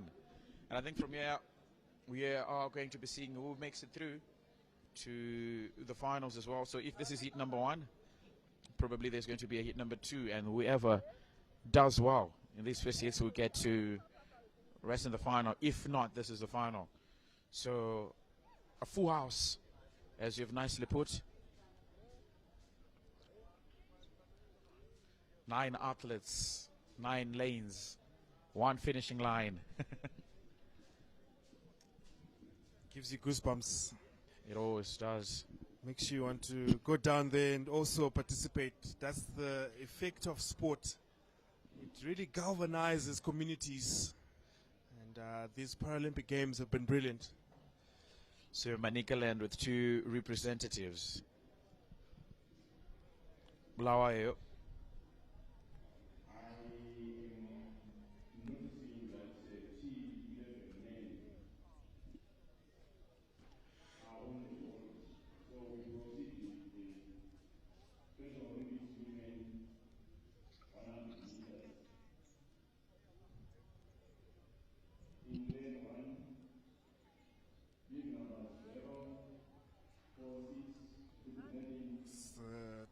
Now time for the Special Olympics in the 100-meter women's event.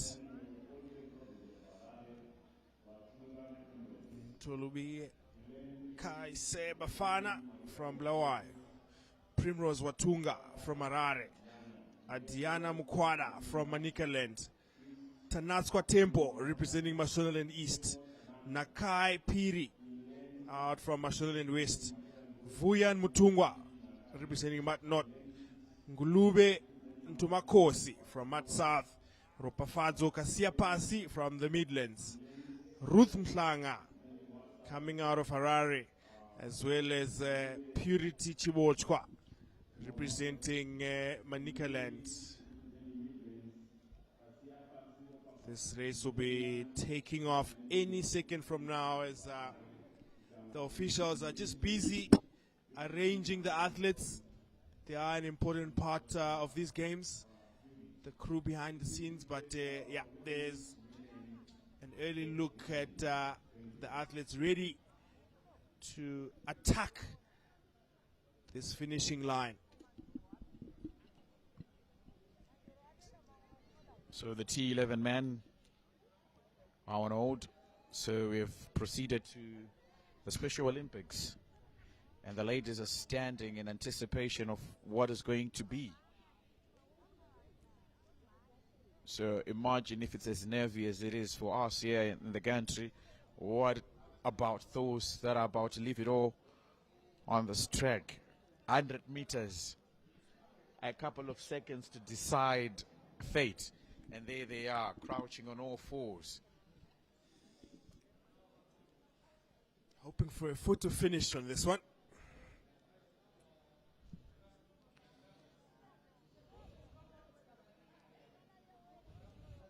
So 9 athletes. But can anyone do it under 9 seconds? And there they are, the athletes, the Special Olympians. So much to be decided earlier. Now Harare taking the first position, and almost in second position is Harare again, but Mashonaland is coming in third, Manicaland in fourth, but Harare have gone to get the gold, and also Harare coming in second, Mashonaland is in third. Now that's your podium finish. Manicaland and Midlands coming in fifth and sixth. What a fantastic race, and again Harare are proving to be quite dominant when it comes to short distances. That is your 100 meters. Special Olympians, they've done it in such fashion. Yeah, that is Ruth Mhlanga coming out victorious here for Harare. It's a 1 and 2 finish for Harare province with Primrose Watunga. We did see her earlier in the 800 meter event, also featuring in this 100 meter burst. And Harare with more silverware to collect this morning at Peterhouse Boys. What a race. What a win for Ruth Mhlanga. It was a packed field. She took off early and stood tall to ensure that victory was hers. There she goes in the outer lane. She really was swinging those arms hard. And it was just between her and Primrose Watunga actually. As Watunga came in second, but Ruth Mhlanga, comfortable as you like, crossing that finishing line first, and gold medal belongs to her. They have won a lot of medals today, Harare province, with the presence of mind that they have been trailing it in terms of the medals tally, and they're in with a shout.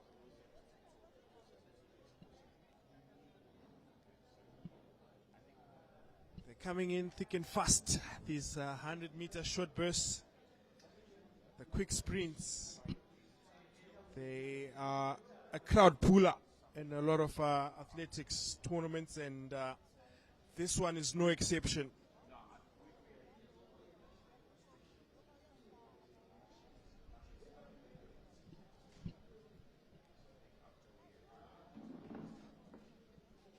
Athletes are just organizing themselves, getting through to the starting line. It's been such a well-organized event. It's just functioning like a well-oiled machine. Everyone knows where they're going, and the special credit has to go to the judges, the officials, for organizing the whole thing together.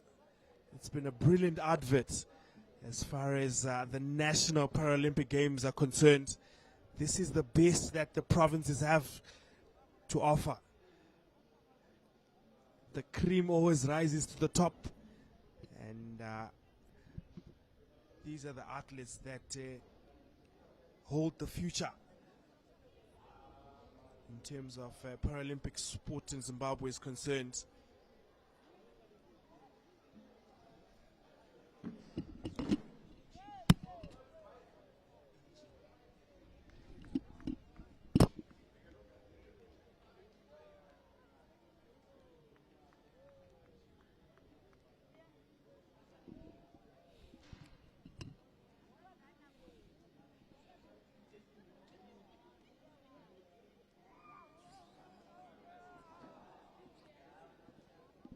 So we're just waiting for confirmation, but almost looks like it's, if it's not the Special Olympics, the 100 meters. So it is the Special Olympics, 100 meters. Manika Lenden, that first lane, Mashonaland Central rather. Manicaland, Mashonaland East, Mashonaland West, Masvingo and Midlands. So they will go with it on the Special Olympics, the 100 meters. We did see quite the event from the ladies. Left everything on the track. And there they are. Just waiting for the signal as a couple of things just want to be put in order and in place for us to have a fantastic race with no disturbances. And it almost looks like they are as ready as we are. And sometimes the moment you get to that starting line, you just want it to be over and done with. Not to spend a lot of time there, because mentally it does a number. So the Special Olympiads, the man,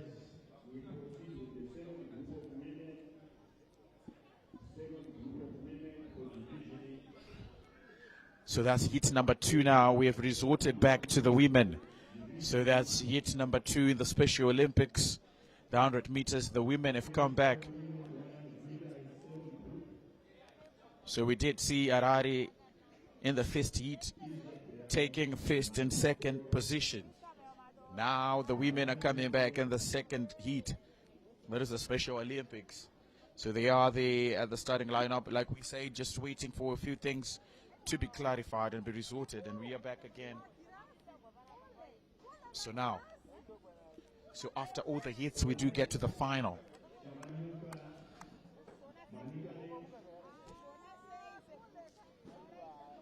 So there's your Harare in lane number 1.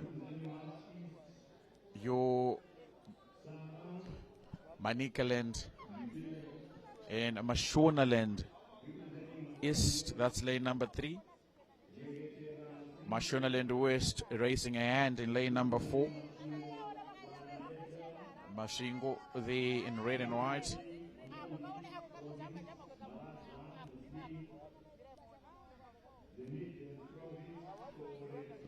And that's Midlands.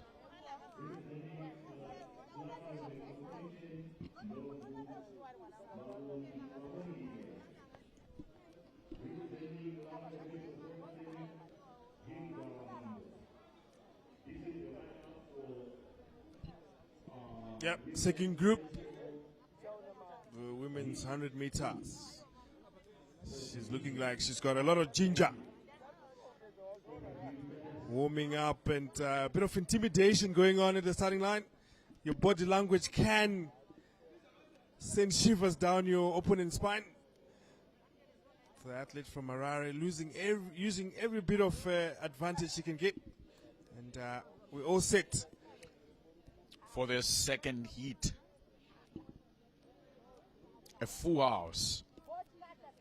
Bulawayo Province with 2.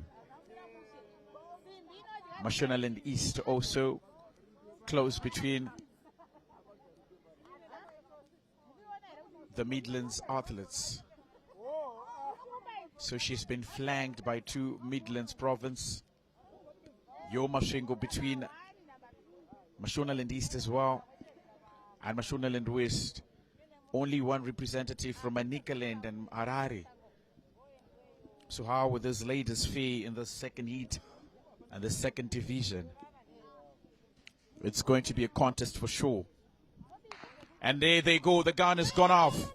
Now tightly contested in the first moments, but Harare has already marked her territory and she's way ahead everyone. And now you look into Mashonaland West coming in second and Masvingo coming in third. Bulawayo and Midlands Province just lagging behind.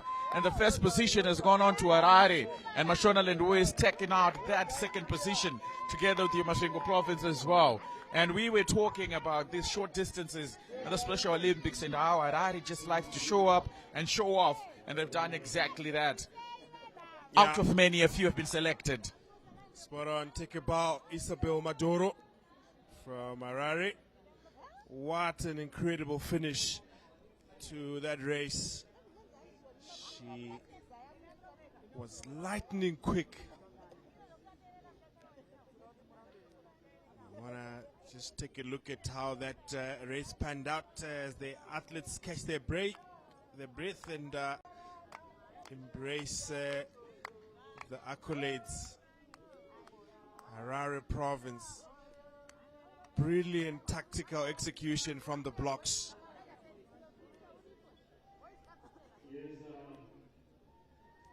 Maduro handling her business, laying down a serious marker in this 100-meter event, surging through to take the win in the inner lane, timing her run to absolute perfection and ensuring that the gold medal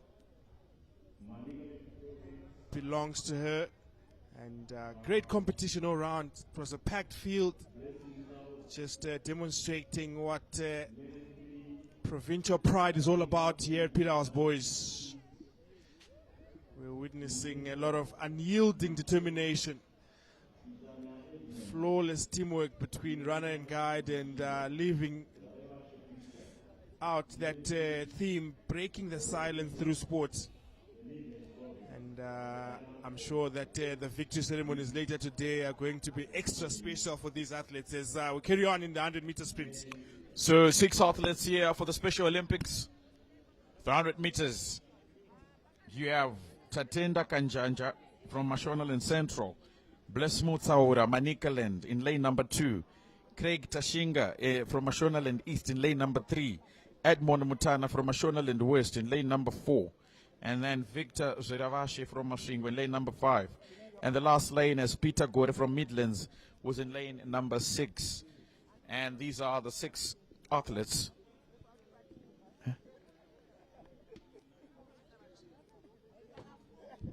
Okay, that's your long jump. And the men's division as well. Quite a long jump. It's quite the distance to it.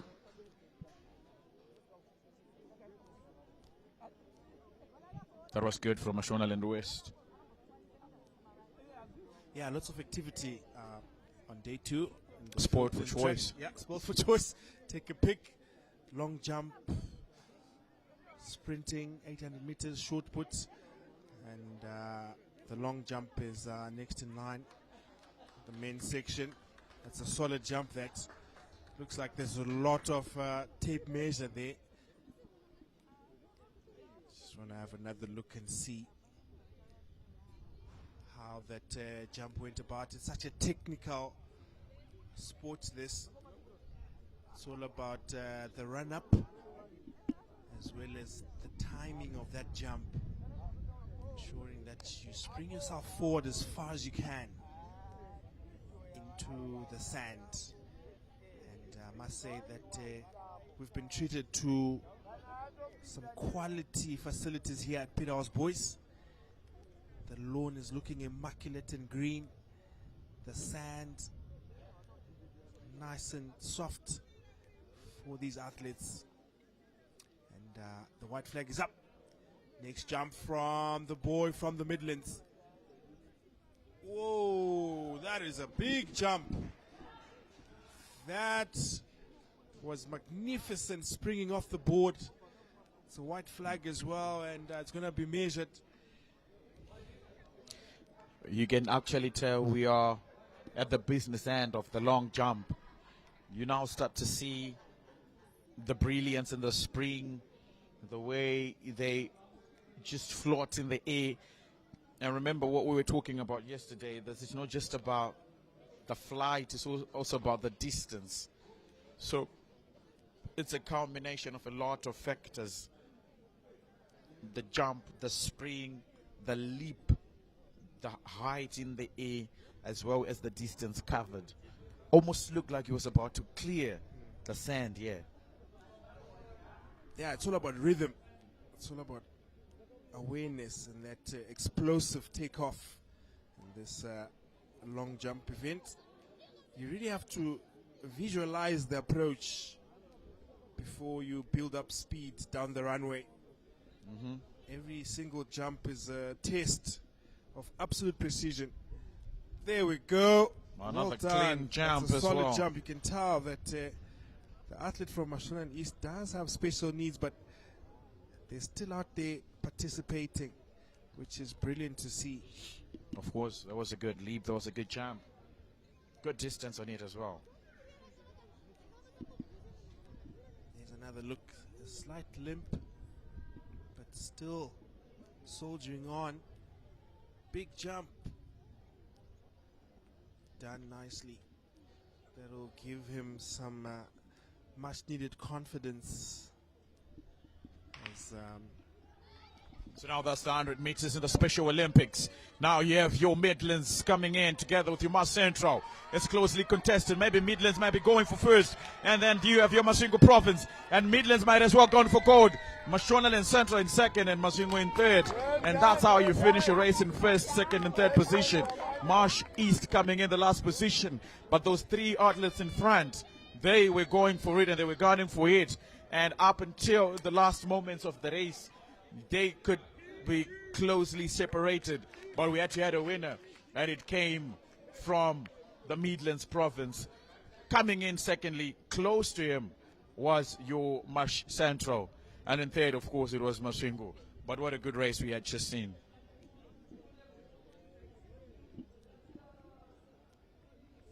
yeah, it was definitely the Midlands province crossing the finishing line first. Absolute gold medal speed down the home straight. They timed that race to absolute perfection, showing incredible acceleration and teamwork. Midlands taking the 100-meter win in style here at Peterhouse, boys. It was a tight finish, but Midlands holding on, and Mashonaland Central in second, flying through. Perhaps that's what perturbed him. You need concentration.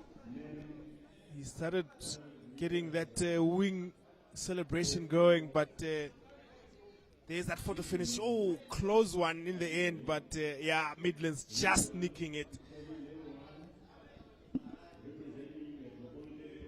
Brilliant shot there to demonstrate how closely contested these 100-meter sprints are.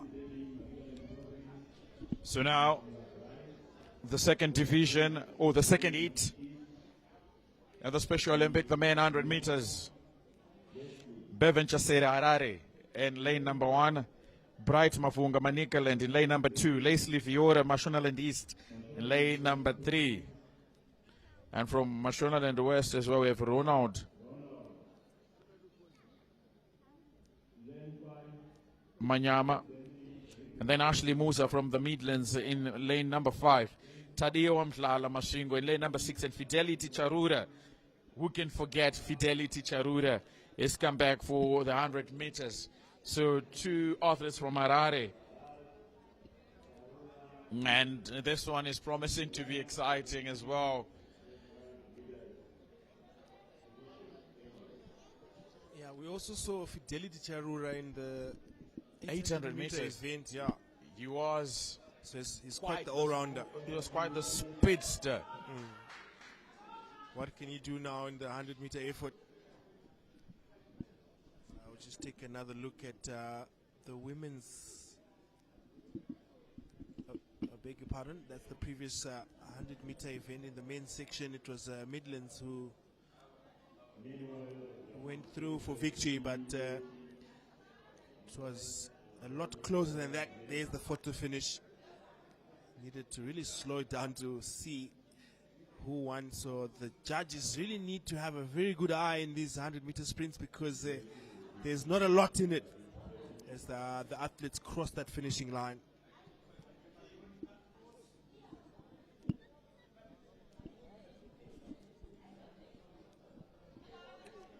So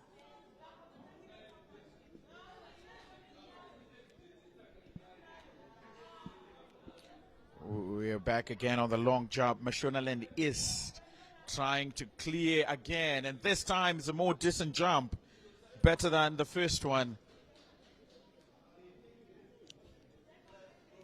Midlands Province in this previous jump has been showing quite. It's been showing quite the urge to clear, and they are extremely gunning for gold. Yeah, this one's the men's T13 long jump. All eyes on the runway now as we catch the action in this category. Athletes are managing moderate visual impairments with incredible awareness and speed down the runway. Let's just watch the approach here. You really need some powerful rhythmic strides, building up that momentum and velocity. You really need to hit that board with pinpoint accuracy. Yeah, that's a legal jump. That'll do. Very good jump. And that's Mashonaland Central. He launched himself into the pits, didn't he, the athlete from Mashonaland Central? Look at that run up and extension in mid-air, landing safely into the sand. What a phenomenal display of power and technical precision here at Peterhouse Boys as the 100-meter sprints carry on. So the 100 meters upon us, the second hit and the Special Olympics 100 meters. Now we have the athletes from all different provinces coming at each other. Fidelity Charura making his mark, making his name well known, and he has done it with such vigor, and he has gone for gold and coming in second was the Masvingo Province, and it was a good race as well. Tadiwa Mhlala coming in second, and probably Ashley Musa from Midlands as well. Those are your three athletes that are managing to make it into the front three. What a race we have just seen. Fidelity Charura, it was no doubt that he was going to make it his race, and he's done it with so much power, so much confidence, and that's a race and a half. Yeah, remember the name, Fidelity Charura. Absolute gold for Harare Province. Also won the 800-meter sprint. Here he goes down the home straight, powering out of the blocks, maintaining a flawless rhythm through the drive phase. And he dug deep where he mattered the most. What a phenomenal performance. Pure speed on display here from Fidelity Charura. And some provincial prides for Harare Province. I think we've unearthed a gem here in Fidelity Charura. He's really rising to the top. He's certainly one for the future. So we also have division number 3. But that's Midlands on the long jump. Midlands have been very dominant in the long jump. Every glide and every distance covered is pushing them towards gold. And it's so beautiful to see.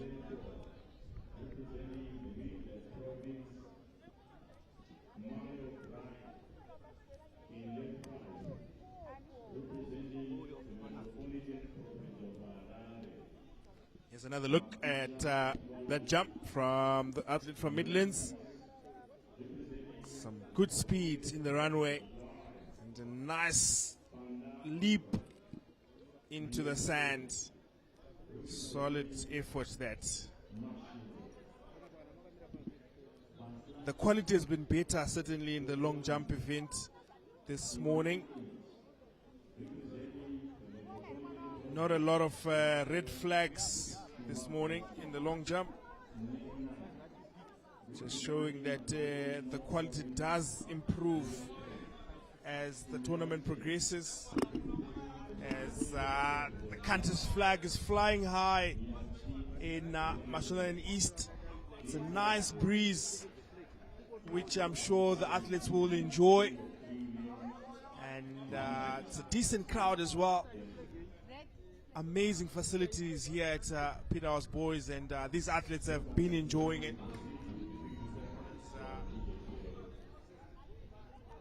We get through the heats in these Special Olympics. This one is heat 3 in the 100-meter dash. Travolta Bashi from Manicaland, Denny Chaza from Mashonaland East, Tafadzwa Andrea from Mashonaland West, Yes. Brian Mayo from Midlands, Tadiwa Nashemakusha from Harare, Israel Panda from Blawayo, as well as Tokuwani Basilati From Mashingo. Blessing Chuma in there as well from Blawayo, Praise Dube from Mat North, as well as Wellington Nati from Blawayo. So another packed field. Familiar names too. Familiar names. You have your Praise Dube from Matibel in the North. He did participate in the 800 meters, Praise Dube. So now they're just coming in to participate in the last and final heat in the Special Olympics in the 100 meters men. So a full house.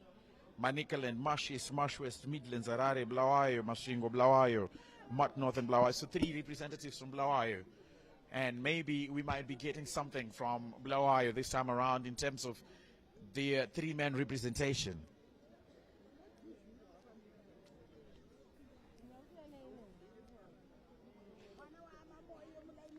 Maybe Praise Dube will rise victorious. He has in previous events.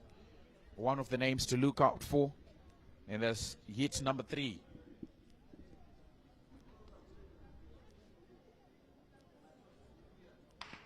And the gun has gone off. So much to fight for. As Matebelele North, Harare and Manicaland are closely tied. And maybe Harare have gone for gold with your Matebelele North and Manicaland. But it's so close, it's so tight. We're going to need to. But I have believe another look Harare at have that gone one. for first position. Yeah, absolute photo finish. This one, Tadiwa Nashemakusha from Harare was in and about the top spot. Definitely need a replay for this one to determine which way the gold medal goes here. Such competition. Tadiwa Nashemakusha from Harare province went for it, but he did have competition for that finishing line, and it's so hard to determine who won this one. It's a tough job being a judge. You really need sharp eyes. It was really close between Manicaland and Harare because Makusha, You reckon he got it? I think Tadiwa Nashemakusha was the first to get over the finishing line. Manicaland was just so close. So I think with this last heat, it has to be Tadiwa Nashemakusha from the Harare province. Yeah, Travolta Bashi, the athlete from Manicaland, giving Tadiwa Nashemakusha a run for his money. And I think somewhere there was Praise Dube. So that, but I'm thinking also Blessing Chuma from Blawayo. So I think the 3rd position now is quite.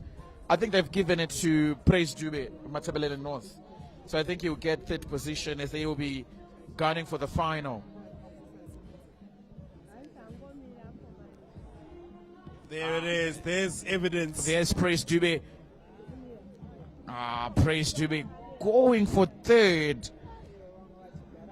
A tad earlier Brilliant work from the crew behind the scenes. than Israel Panda. Wow. So, rather, it was Blessing Chuma from Blawayo who was just following closely, keeping tabs on him. So it's confirmation. It's Taiwana Shemakusha, Travota Bashi, and Praise Dube. Those are your top three.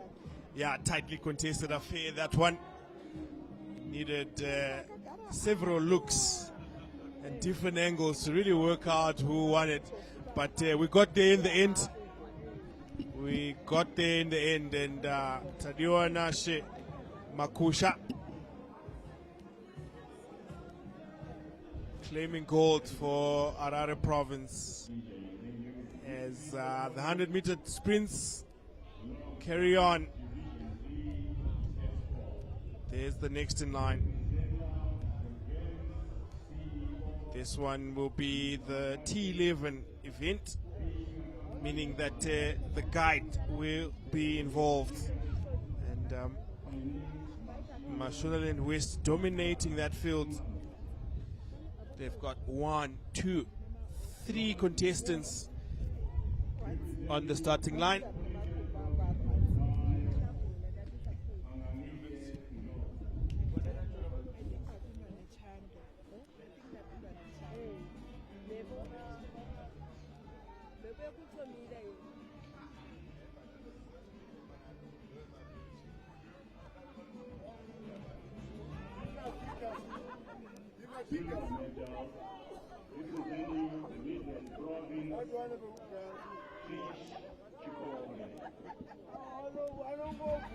So that's a victory ceremony.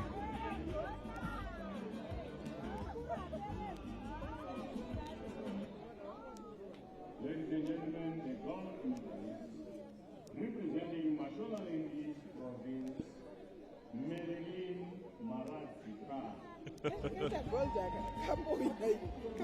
So Mashonaland is to get the gold.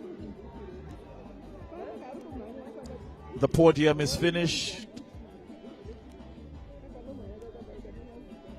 Bulawayo, Midlands, and Mashonaland East.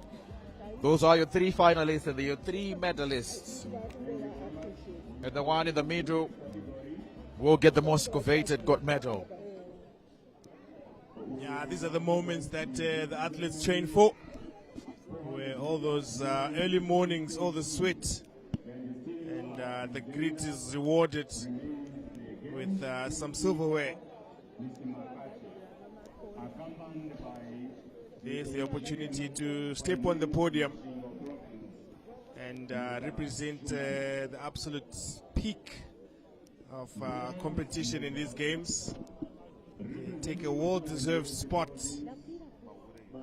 in the spotlight, living out and fully demonstrating that theme of breaking the silence through sport. Congratulations to the athletes, and the DJ is also playing their parts with that song from the legendary Mechanic Manyeruke saying Makorokoto Amtlope. True champions of these games. It's the 17th edition, remember, after a 6-year absence, we're back, and the cream always rises to the top. These are the athletes that the country will be looking to for national representation. So that's your gold, the highly coveted one.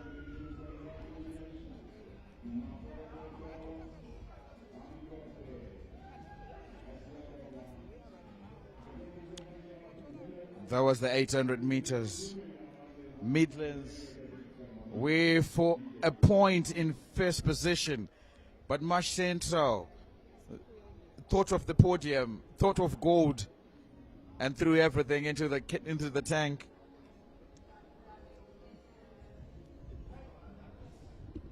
And there's that trademark celebration as well.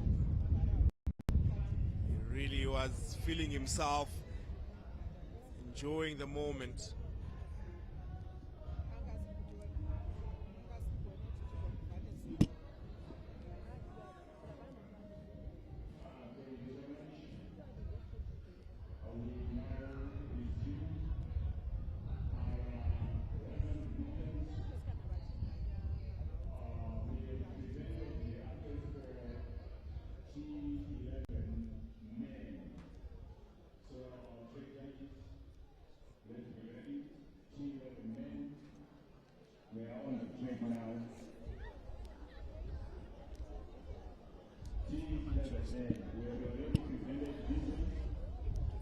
Coming up next, it's the T11 event, the men's 100-meter dash.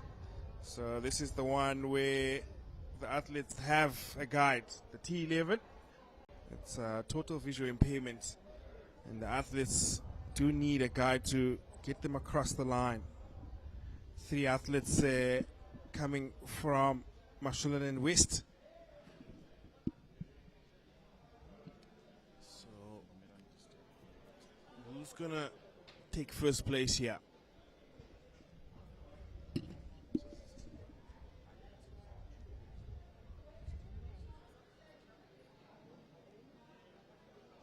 So we're back again to the T11 100 meters man.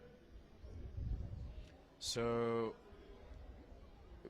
Mashonaland West have thrown 3 of their athletes in there. You have Tough Life Majga, Belton Mariba, Kenelium Joma. There's also Marshist with Tafadzwa Nashema Shao and Mtulingube from up north. So 3 provinces, 5 athletes. Here they are, the officials, looking smart in their green blazers. It's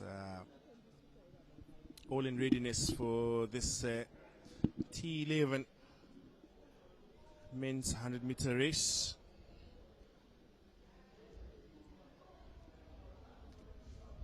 Commercial.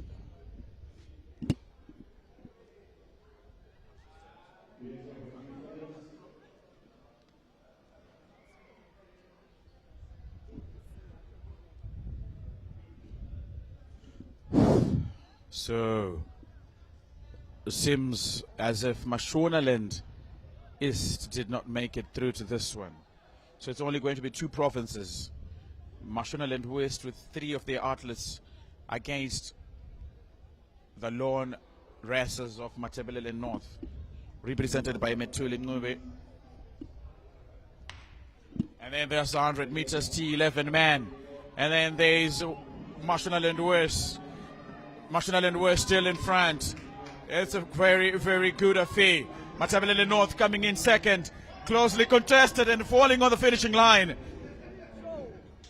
But we might have a picture-perfect finish, a photo finish. It was good, it was fine, it was fantastic. But with the odds against them, Matabeleland North did come in and put a fight. Kenilio Mjoma getting gold, I believe, in the T11 man for Mashonaland West. Metulingube might just have been in second position. And here's the replay again. Yeah, it's unbelievable the amount of coordination and trust that happens there. Look at the guy dragging the athletes on, steering them towards the finishing line.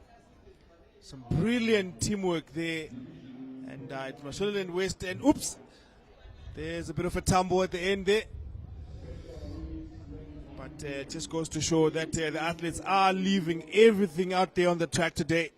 So let's get a look into who got the finish again. For a fact, it's Kenilio Mjoma who was with first position. And I think Matabeleland North might have just gone for second. Just might. And there's in the picture, Kenilio Mjoma.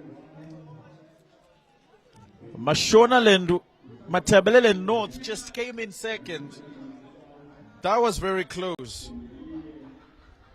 That was close. Yeah, we've had a couple of those photo finishes. That's what you tend to get in this 100-meter event. Tafaz Gwamajga for Mashonaland West who have come third. Yeah, in your picture there now is the 100-meter T12 event in the women's section. Starting lineup: Tembeli Nkomo from Matabeleland South, Atidai Sherimai from Mashingo, Nyasha Mazamba from Mash West, as well as Catherine Kahode from Mash West as well. This is the T12 section. So partial visual impairment, no need for a guide. So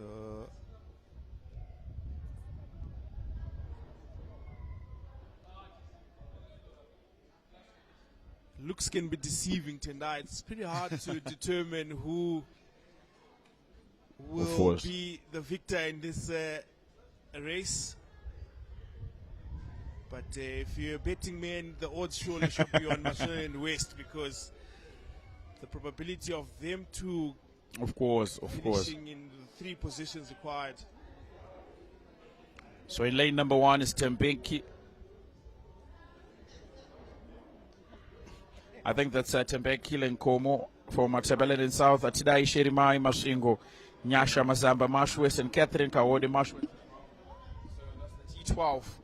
Partial impairment, as you've put it earlier, and that's just 3 provinces represented.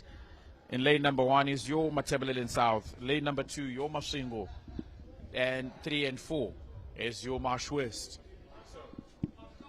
It's not a full house, but a decent attendance, and this T1200 meters.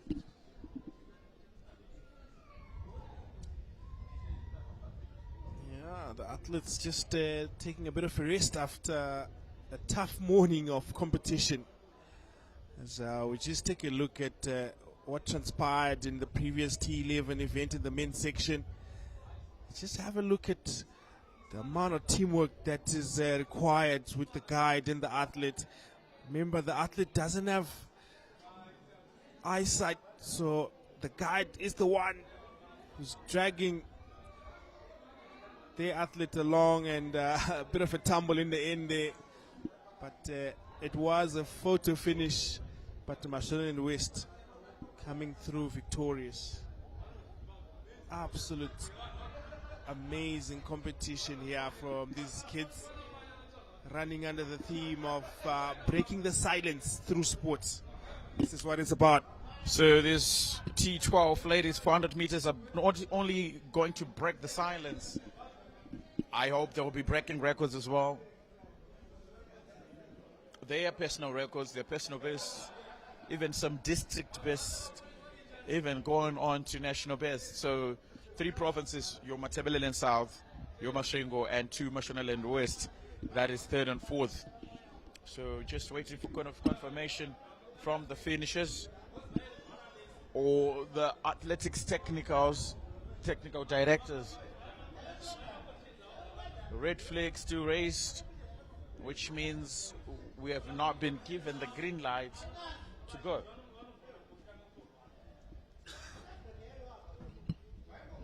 So this is the first session. As per belief, as per the organizers' belief, everything here in regards to track and field might be done and dusted by end of day today.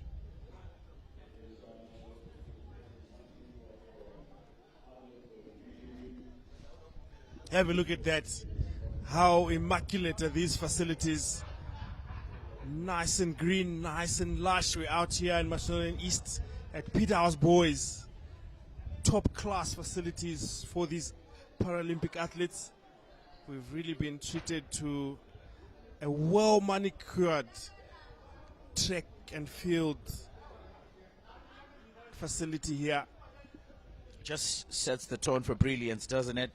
And now they are ready for the gun to go off, which means it's also a signal for them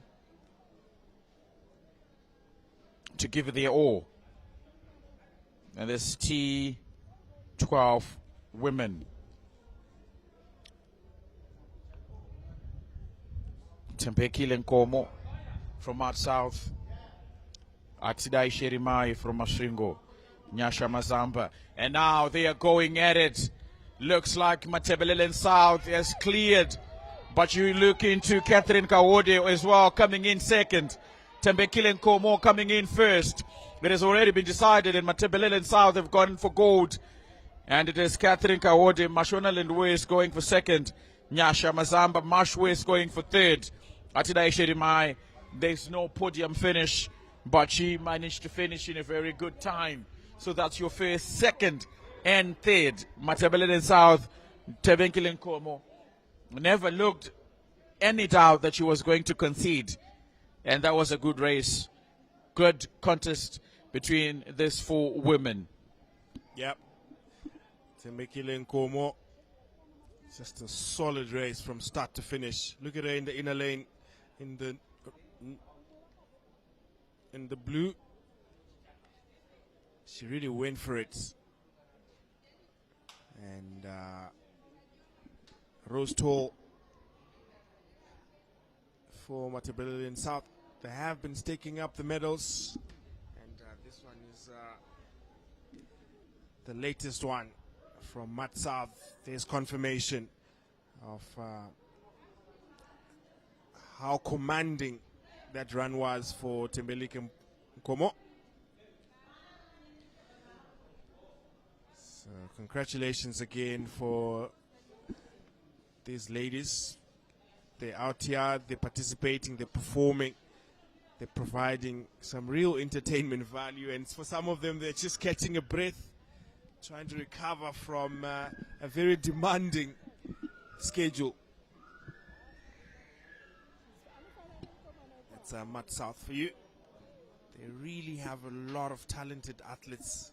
We've witnessed them winning big over the last couple of days. I think they will be there and thereabouts as far as the overall most medals are concerned.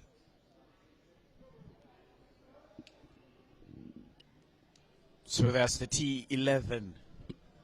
Rather, the T12 men. I beg your pardon. Tande Mpofu from Matabeleland North in lane number 1. Decent Kampasia, Mashonaland Central. Tawana Mkudu, Marsh West. Meluleki Nkomo, Mat South. Another prevalent name, and now there they go. The athletes doing this T12. And you look into Mashonaland West, but Matabeleland South also coming in. We could be having our first and second from Matabeleland South. And it is Meluleki Nkomo. And he's gotten the gold, the big Meluleki Nkomo, joined by Samuel Dube from Mat South as well. Two athletes from Matabeleland South going head to head, neck to neck. There's no bad blood between them. But when it's time to contest and compete, they do it wholeheartedly. And just looking into Tawana Mkudu for Marsh West, who managed to get into third position. But good sportsmanship from the three athletes. Yeah, it was a two-horse race between Meluleki Nkomo from Mat South and Samuel Dube. Quick out of the blocks. They got the early momentum, but it was proper neck and neck, and some interesting tactics there at the end, with the one athlete from Mat South actually getting his hand in front, trying to get there first by any means necessary. Have a look at that. So it's going to be another photo finish, this one. A lot of work for the judges to really determine which athlete came in first here.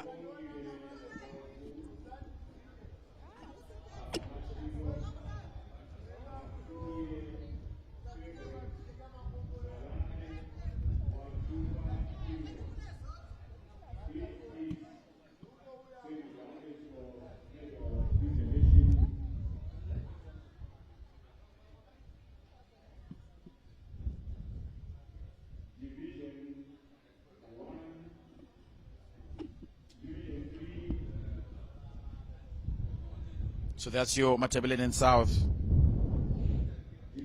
Getting 2 podium finishes, gold and silver.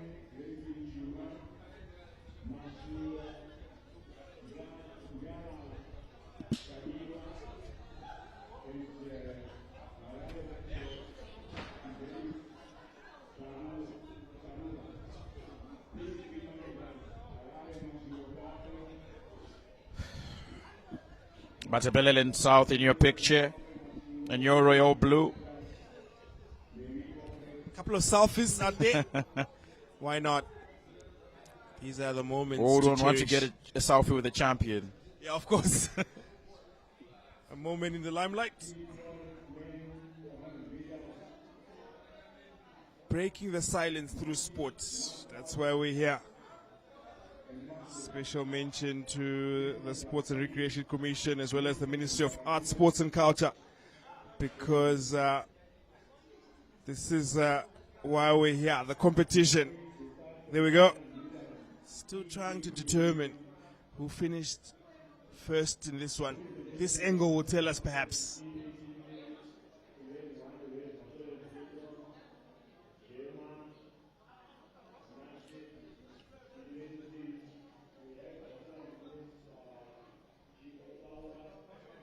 Still working it out, but they're coming thick and fast here.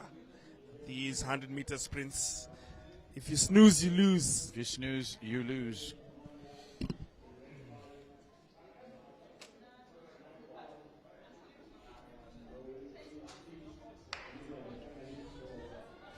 So now we have another T13 final. Matabeleland South with two athletes. Marsh Central coming in. Matabeleland South on the inner lane coming in first. Second also going to Matabeleland South. And Marshall and Central going for third. Marsh is fourth.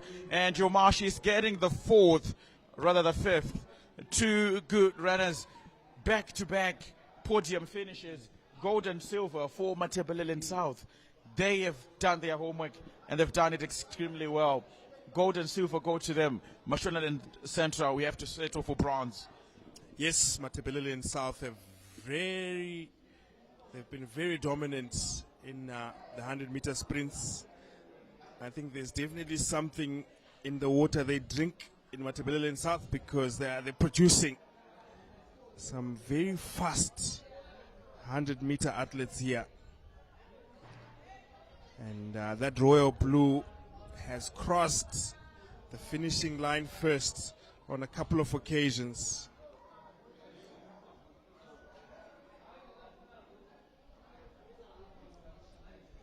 And there's another look at that exhilarating action. You can look into Matabeleland South from the outer lane. That's where she was almost unnoticed. And there's also in the middle lane, Matabeleland South as well. Marsh Central, the first lane. And for a moment, she almost looked like she was in front. But this is where the race was decided. In the middle lane, in the outer lane. And Marshall and Central had to settle for third position. That's your bronze. But what a good race. It was fantastic to watch.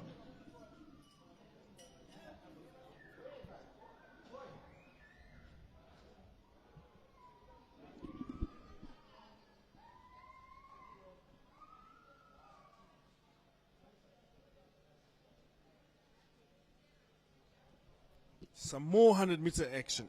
A couple of them from the Midlands in red. And that familiar face. Those familiar shoes from Mashonaland and Central. Orange boots from yesterday. As well as the athletes in the inner lane from Mashonaland West. But watch out for those orange boots. He is fast. He is electric. He is ready to pounce on this 100-meter event.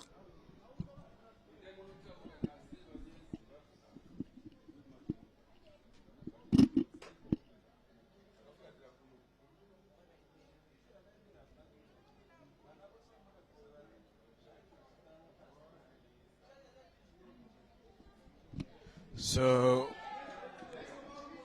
Manicaland. So the long jump just completed by Midlands Province. There was the previous athletes from Midlands Province. Yeah, they're just warming up in the long jump. So important to get the bodies ready before the proper jumps are recorded. They're just getting a feel of the facilities. The officials do allow you a couple of practice jumps just to make sure that the body is in good working condition. So that's the next event that is lined up in a very busy morning on this glorious Sunday. out here at Peterhouse Boys in Mashonaland East. These are Zimbabwe National Youth and Paralympic Games, the 17th edition. Running under the theme, breaking the silence through sport. And it's breaking the silence, and they're just going through their warm-ups. Not a lot of effort is put in there just to feel the grass, to feel the sand. And quite a number of long jumpers here. Massively represented these provinces. You throw in your Mash East in their green and yellow tracksuits. You have your Mashonaland West in their yellow and white. Manicaland black and gold, your black and white. So now, ladies and gentlemen, that is the final, the T13. And that is Mashonaland Central in the orange boots. Manicaland coming in second. Midlands also coming in closely. They might snatch it at the end, but it almost looks like it's Sue for Marsh Central. And it almost looks like Manicaland got the second and Midlands were closely following behind. They might have gotten the third picture finish, photo finish. We just have to wait and confirm who then got the second nod and the third nod. But for first position, you cannot mistake the orange boots. Yeah. Yomar Central got the gold. He looks like he was born to do this. This one was never in doubt. He's quite the entertainer as well, and I'm sure he's gained a few followers and supporters from out there. There he is. He's a special talent, this boy. He's very flexible as well, and that trademark celebration. I'm interested to see how his career develops, because he definitely doesn't have competition at provincial level, and he came prepared. Look at those orange boots. He's ready, and he's got solid physique as well. Quite the athlete. Mashonaland Central have delivered. An absolute athlete. As we just have a look at some of the athletes also under pressure as far as injuries are concerned. The medics have been very busy attending to the injured athletes. That's what you get when the competition is there, but no problems in the 100 meters with that man in picture. The orange boots and the Ronaldo celebration at the end. So he's been very dominant since the championships began as of yesterday. He came in with his orange boots, with his orange spikes, came prepared for the occasion, and he's done incredibly well. He's a good athlete on any given day. Came from Mashonaland Central, partaking in the Mashonaland East Province, rightfully so in Marondera, and has managed to get gold on numerous occasions. And in this final T13 contest, he has come out victorious again, and we love that for you. So confirmation of second and third. Maybe it was Manicaland that managed to get the second. From this point onwards, this is when Mashonaland Central started to breaking free, surging forward, making a name for himself and just making sure that the gold is his.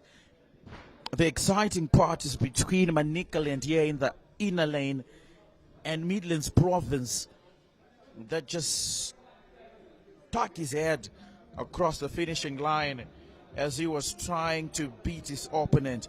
And there from the side field, no, Midlands will finish his third position. Manicaland got there over the finishing line first. There was a good race, closely contested. Amazing to the eye, amazing to the athletes as well. So that was your T13 100 meters final. The man did good, the man did well. And it's done and dusted. And I think we confirmed Midlands, as much as they tried to stick their head over the finishing line, Manicaland had already done it in quite the fashion. So tried to salvage it in the last moment, but it was a touch too late. So victory and trophy presentation.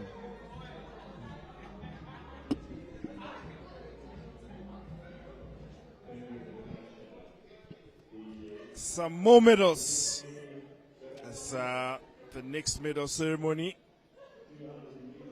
comes up. This is the 200-meter event, Special Olympics. Remember the two athletes from Harare province. They get their moment in glory.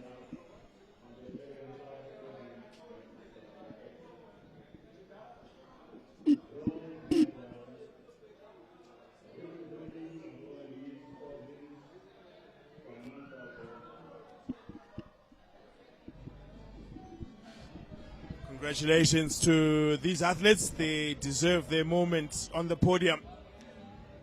Third place from Mashonaland East. And the two athletes from Harare province also claiming gold and silver. And they're also looking smart. That's the other component as well for sport in these games. You have to look the part.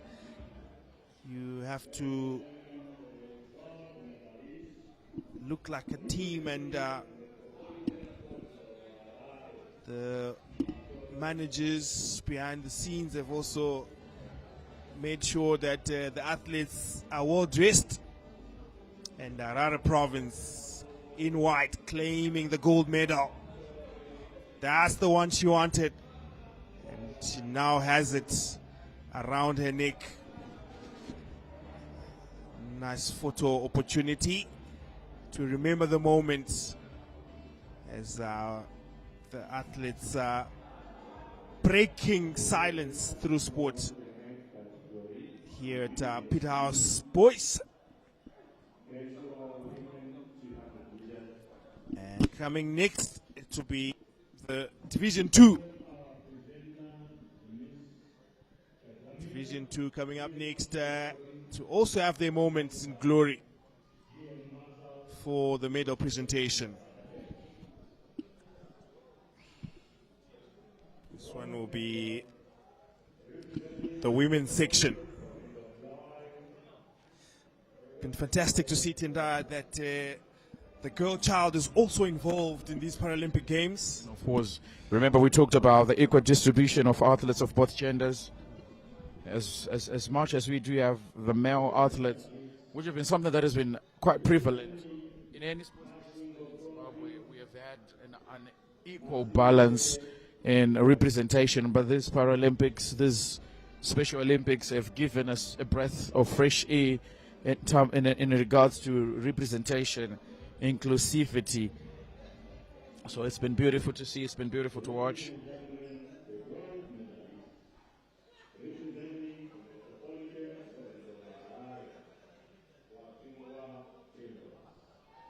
Primrose Watungwa, congratulations from Harare province. She claimed gold. She's also another one to look out for the future. And she can afford a smile because that gold medal is around her neck. Go home and hang it where everyone else can see it. And that's the event. Pretty comfortable. They're in the lead, unbothered and unwound. She had the easiest job of anyone in first position to just steadily go over the finishing line. Congratulations to all the podium finishers. And there she is, getting a couple of hugs and embraces as well. Proud teammates, proud family, proud coaches. How wide are those smiles? And a proud province as well. Happiness all around. Just Brilliant. look at the coach collecting them. Yeah, Like souvenirs. You might need an extra bag for that silverware. I wonder what the table medals list looks like now. We're still waiting confirmation for the tally, but I just get a sneaky feeling that Matabeleland South are in front. I did take a quick sneak peek in the morning, and they were in the lead with 5 gold medals, and they collected some more this morning.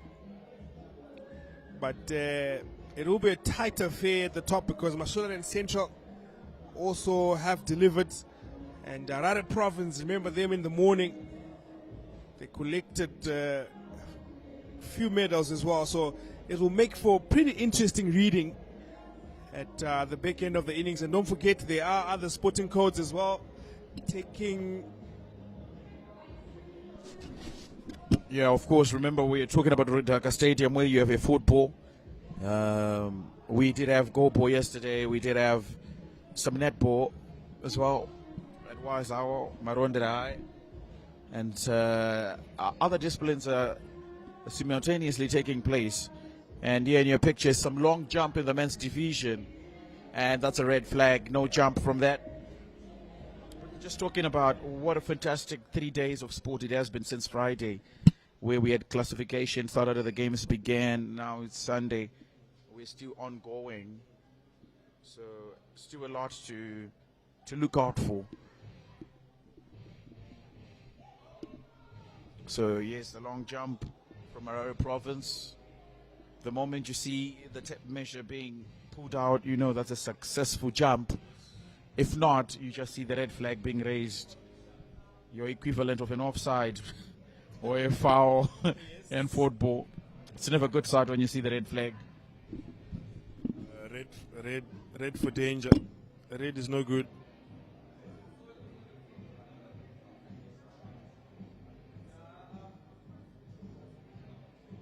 Focus now on some long jump action. It's been a chock-a-block affair of events here.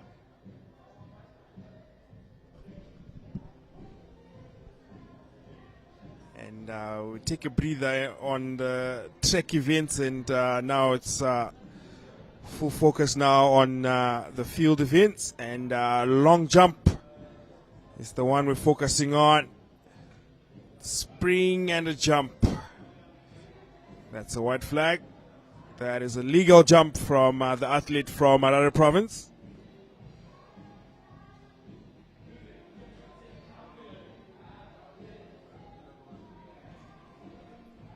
There it is, the runway, swing of the arms. You got to time that jump. Yes, nicely done.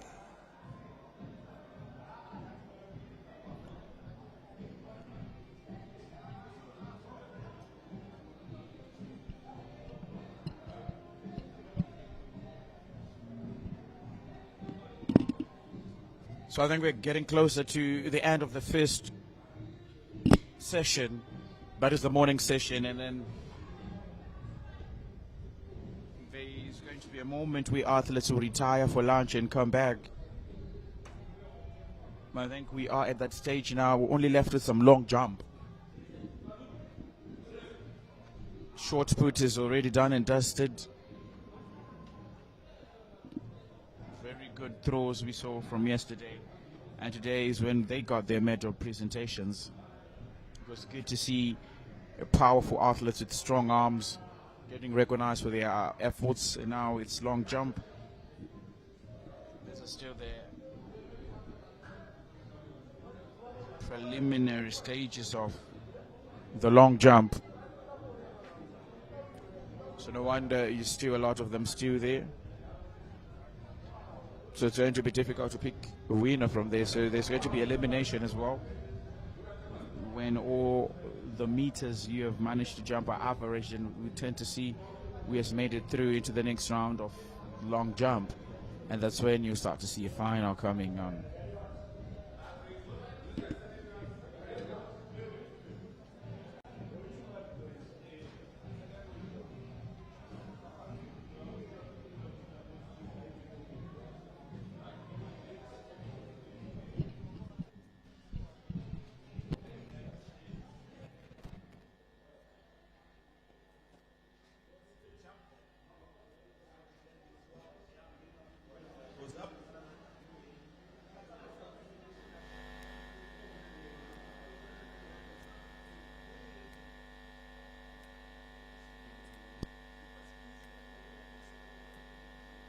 minutes. I mean, have a look at that single file. There's lots of athletes involved there. Midlands, what can you do? Yeah, I gotta do that one again. Red flag. Went way over the whiteboard on that occasion. There is the big fella. Leaving no one behind, and good attempt. Sometimes it's just the participation that counts. They do have special needs, these athletes, but they're still out there, still participating, dismantling that invisibility and stigma and physical barriers as well. You can clearly see that there are challenges, but it's the effort that counts. This is the beauty of these Paralympic Games.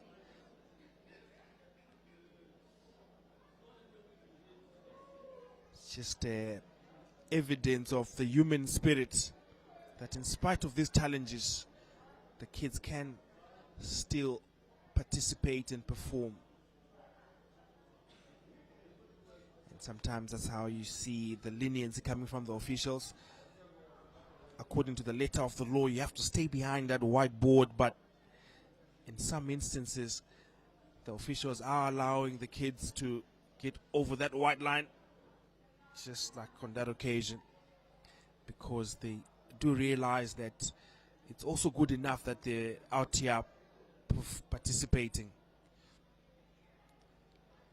So these games are so important in terms of building up confidence for these Special Olympians. They get classified according to their varying degrees of special needs.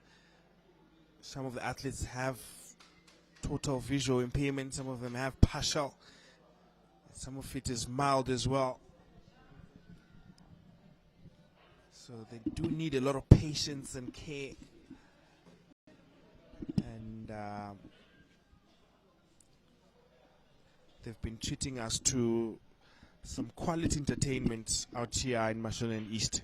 Of course, so that's confirmation that this is going to be the last event of the morning session, the long jump in the men's division. After this is done and dusted, the athletes will for sure retire for lunch. And remember, we ought to see some relays, I believe.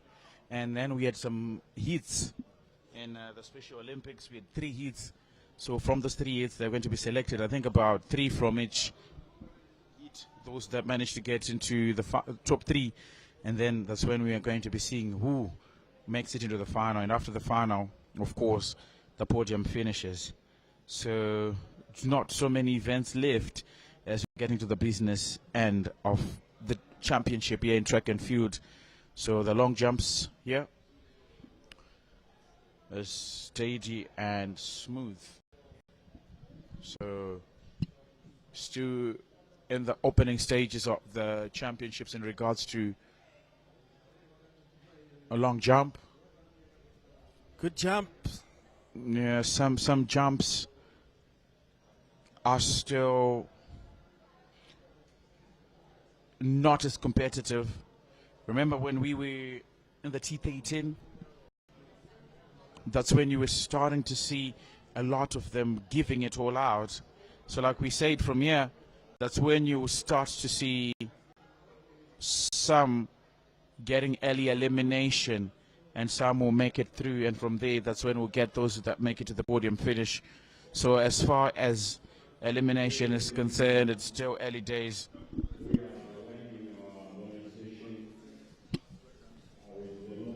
Yeah, we're just winding down proceedings from the morning section, and the long jump will finish us off. That is a strong jump. Well done. And as if this morning was not enough, there's still more action to look forward to in the afternoon. The 4x100 meter event, that's should be an interesting one. Using the buttons in the afternoon. But all eyes on the long jump as the special athletes get a feel of this lush green outfield at Peterhouse Boys, as well as soft sand in this long jump event. Here's the athlete from Mashonaland East. Solid jump, white flag as well. Well done. Appreciate their presence and welcome them to this. Nice momentum in the run-up. Presence of mind to get the jump in just in time, and the official acknowledges that it is a legal jump. So they are starting to get the hang of this. Of course. Remember, some of it has to be muscle memory as well. So it has to become more of a routine. They try on the first attempt, they don't get the hang of it, and then they try again. And the more they do, it becomes also something that is inscripted within them, and it becomes as easier as time goes. So as confirmed by the competitions director, after lunch, we are going to be having the finals. That is in the Special Olympics, that is long jump. Discus as well is part of what we're going to be blessed with. And yesterday we saw shot put, so there's discus as well. And then the most exciting is, you remember we had 3 divisions of 100 meters, so the finals are going to be played there. So after that, so that's it. And I think that will be a day well done. Cannot think of a better place to be than to be out here in Marondera, watching Special Olympians going hard at these events. And it's a nice variety as well of track and field events. The athletes do get a chance to pick and choose. In some cases, we have been seeing that athletes have been performing and participating in more than one discipline, which also goes to show that there is plenty of talent in the provinces. They just need these sort of platforms and springboards to be identified, and then they get pushed through for national colors.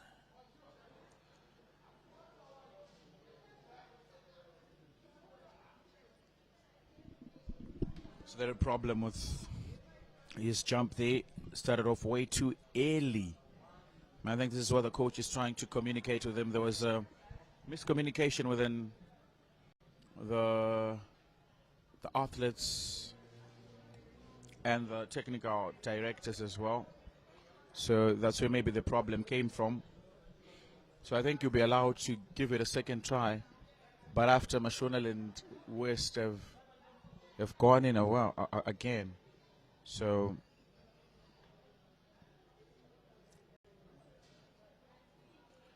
yeah, remember, communication has to be clear with our athletes as well.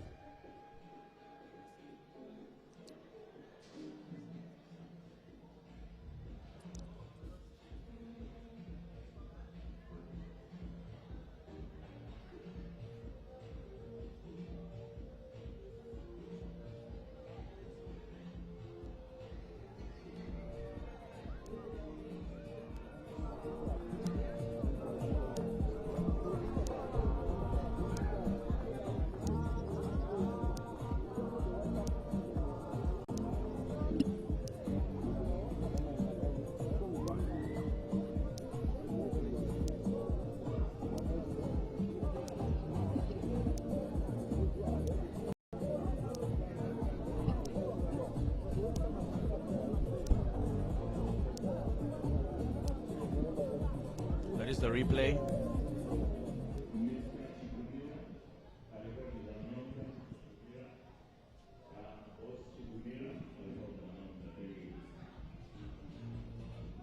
It looked like a very successful jump, but there was no distance on it. So white flag, there was no distance on it, but good nevertheless.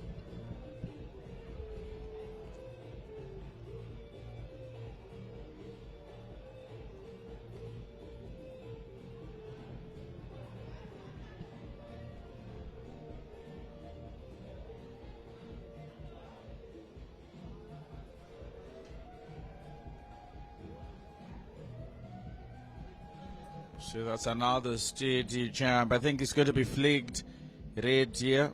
Yeah, that's a no jump disqualification. That wasn't as successful as he thought it was going to be. Remember, it takes time sometimes for these athletes to get the hang of it.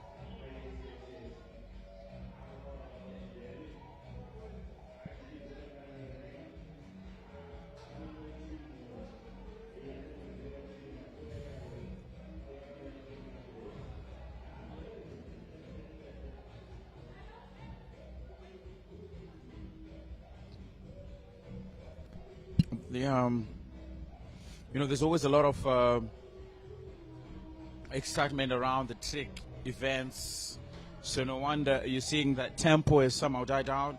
The long jump is somehow of a sturdy competition.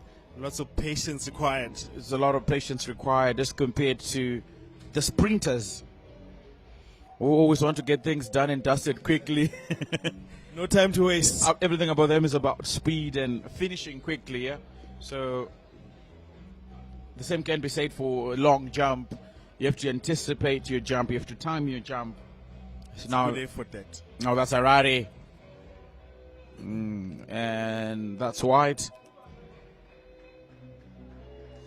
Successful jump.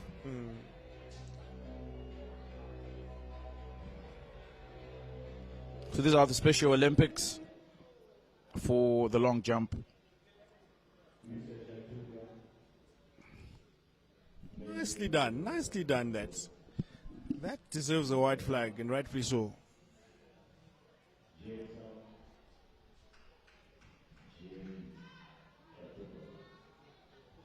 Good jump. Harare province coming through with some strong jumpers.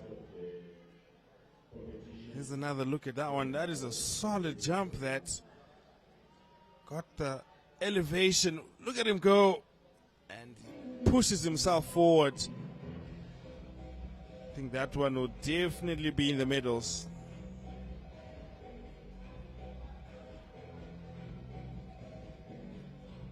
So we're just winding up some exhilarating morning's action here at Peterhouse Boys. With some long jump action.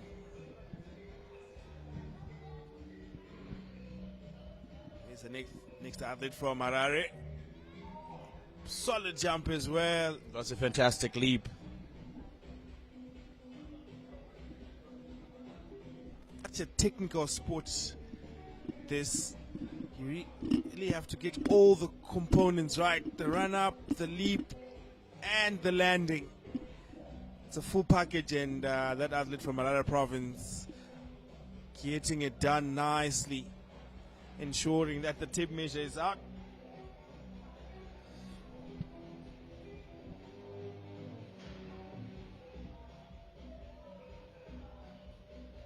So that's Mashingo.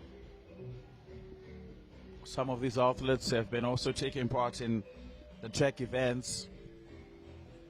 It reminds me of Kyle Lewis, the American athlete who almost took part in every discipline. Was forever present. He would answer the call.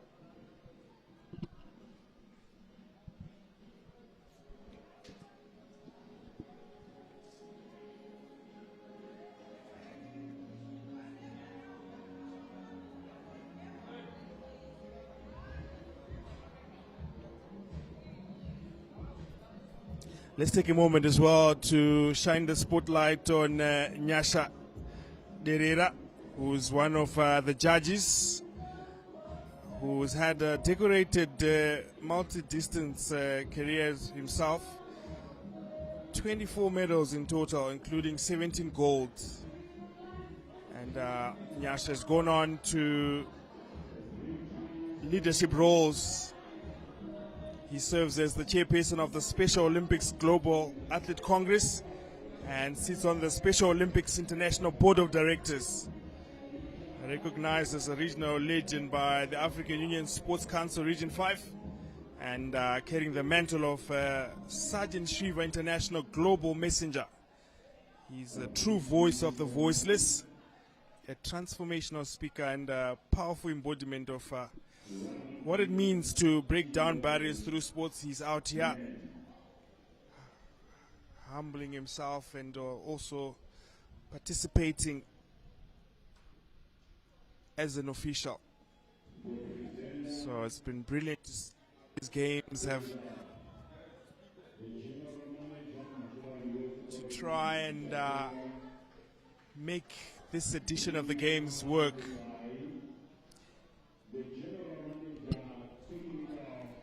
So a beacon of hope and motivation, inspiration, everything positive for these athletes here. This man who's holding the flags has done it all. He has traveled to places. He has been with amazing people across the world. And now that's the podium finish.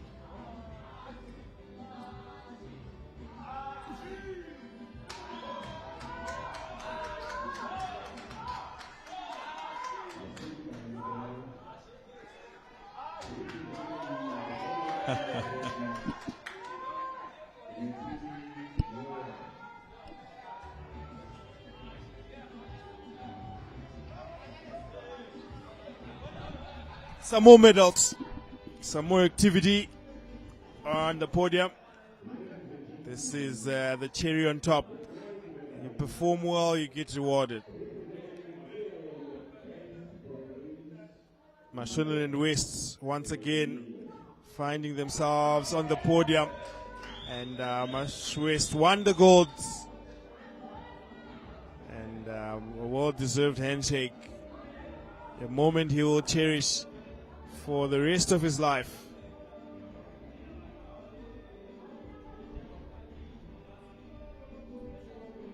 Congratulations, Makorokoto Amtlope.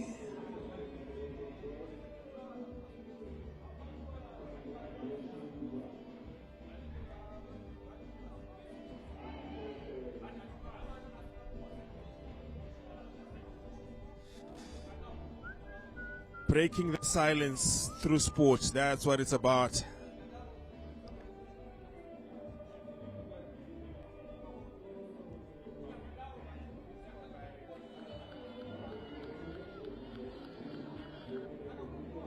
Para-athletes have thoroughly entertained over the last couple of days, and we're just wrapping up the morning's proceedings here with some long jump action.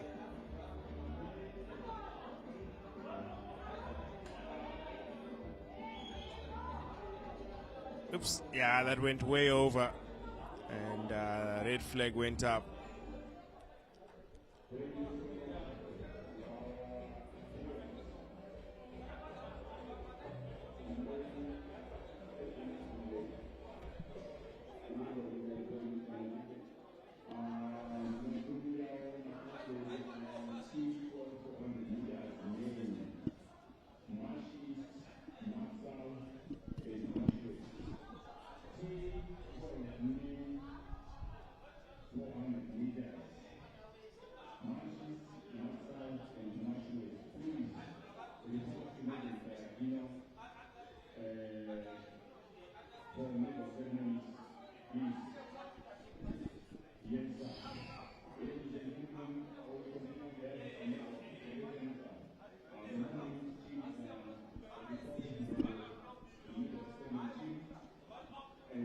So the long jump is still ongoing.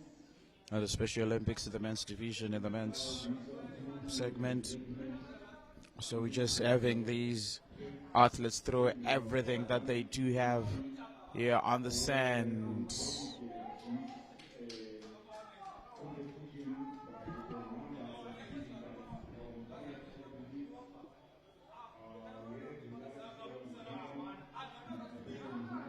And not long now. At its heart, the whole idea of this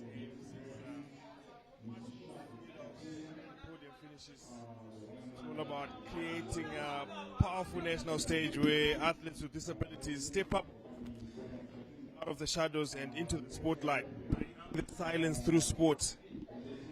These games are designed to drive true inclusion, fostering grassroots talent across all our provinces. All 10 provinces are represented at these games. And this tournament is proving that special needs does not mean inability, and that the playing field belongs to everyone.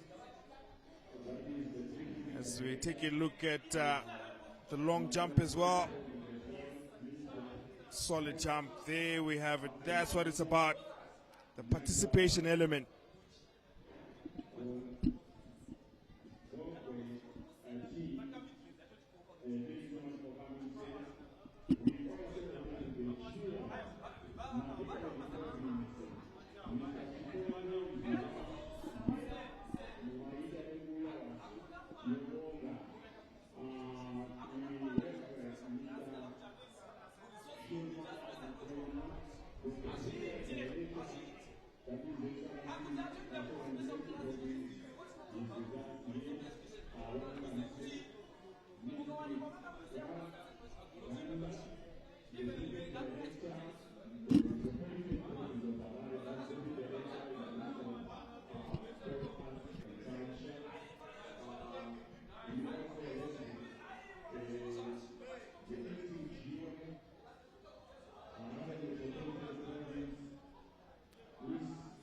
Yeah, the judges just controlling proceedings, just perhaps suggesting to the athletes to adjust their run-ups and get a feel of it.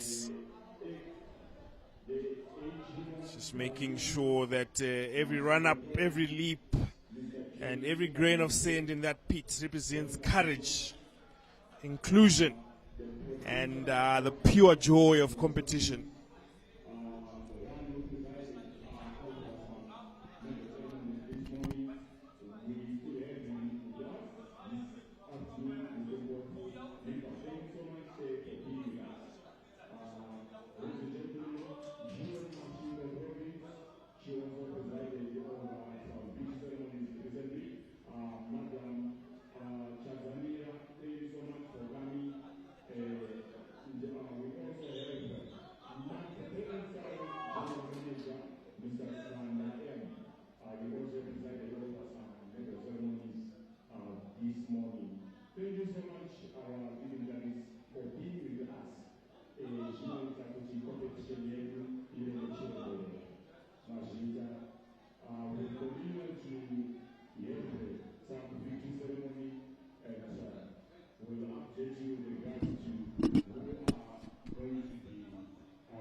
So Blair Metropolitan about to go on the run-up before he leaps for a jump.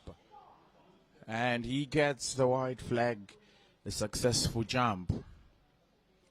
So that's a good one that will get him some meters on the board, and they'll be added to his total tally. And we'll see how he fares, whether he has all it takes to progress to the final stages of the Special Olympics.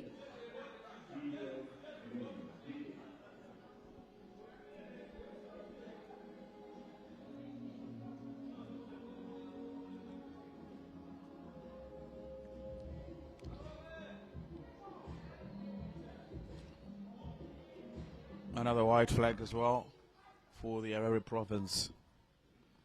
Does a good jump.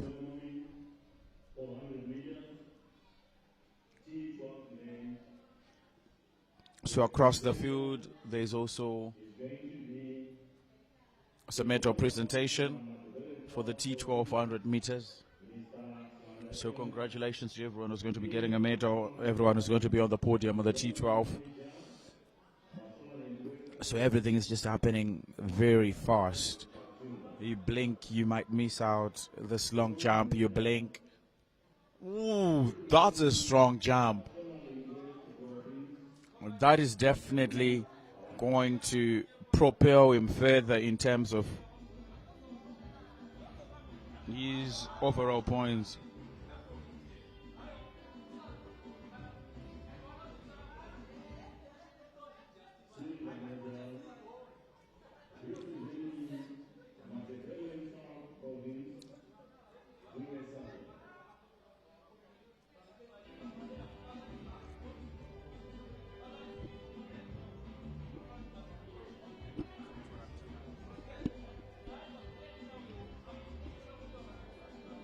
So that's the medal presentation. The T1200 meters, Mashonaland West, bronze, Matabeleland South with your C4 medal. And now Mashonaland East, Prince. The Prince has just made himself king. Will get the gold medal. And the T1200 meters.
So that's the earlier attempt coming in from Midlands Province. It was disqualified as a no jump.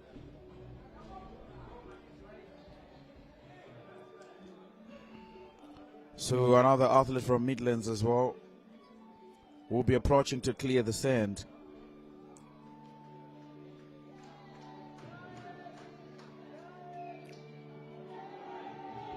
I think you'll get another red flag as well.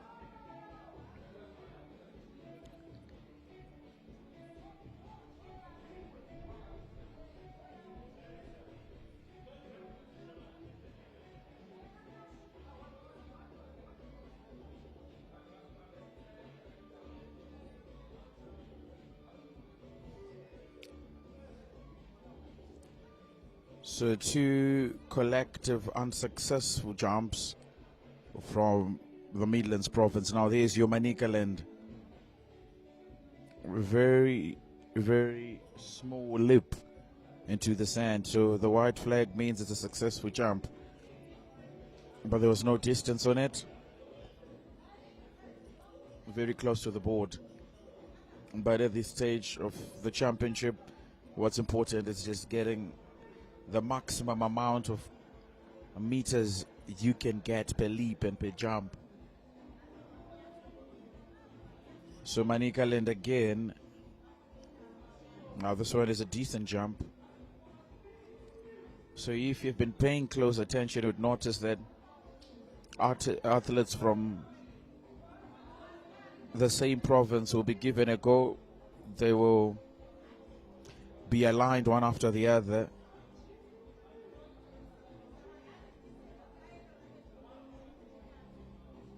So if it's Manicaland's turn to jump, you'll see all the athletes from Manicaland having a go at it.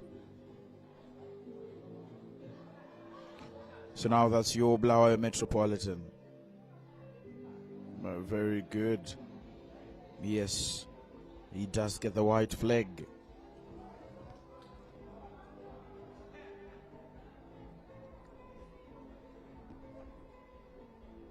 And that's just the replay.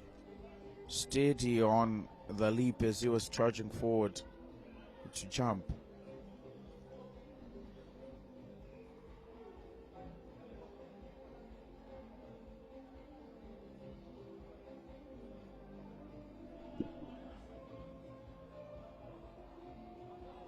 And now that's Mashonaland East.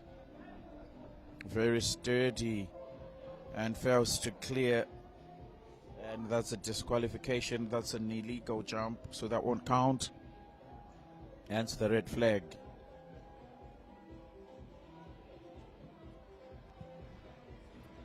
So another Mashonaland East athlete has been ordered to go back to the starting position as Joe's just waiting to clear the runway.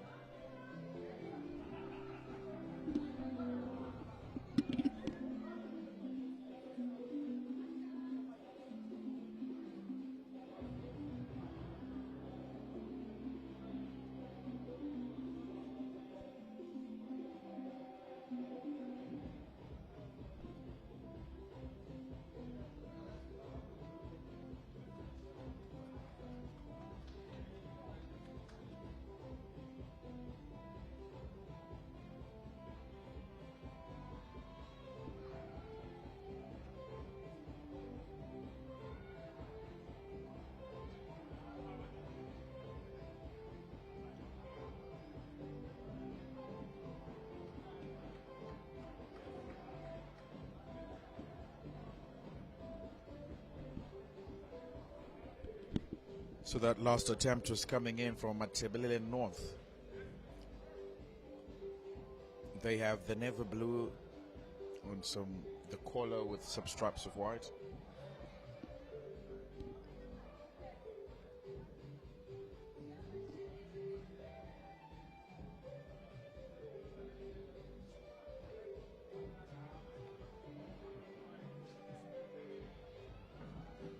So I think the athletes might have as well been instructed to now go for the afternoon lunch break. So it means the entire meal has come to an end for the morning session.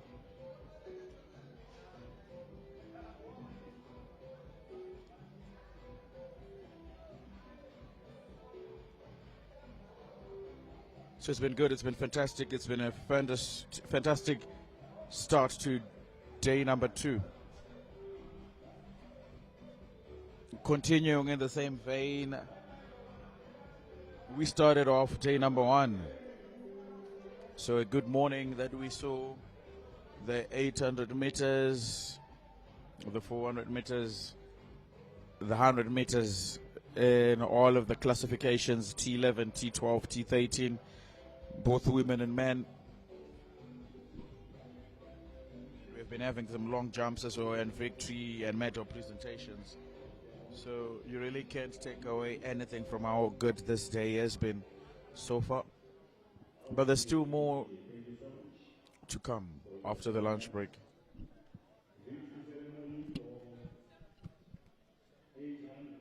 Yeah, it's been a fantastic morning. A truly magnificent morning session here at Peterhouse Boys. From the dashing and breathtaking sprints down the stretch, highlighted by Fidelity Charura, flying to gold for Harare Province, to the incredible power and focus and technical precision in our field in the T11 events. These athletes really have given us memories to last a lifetime.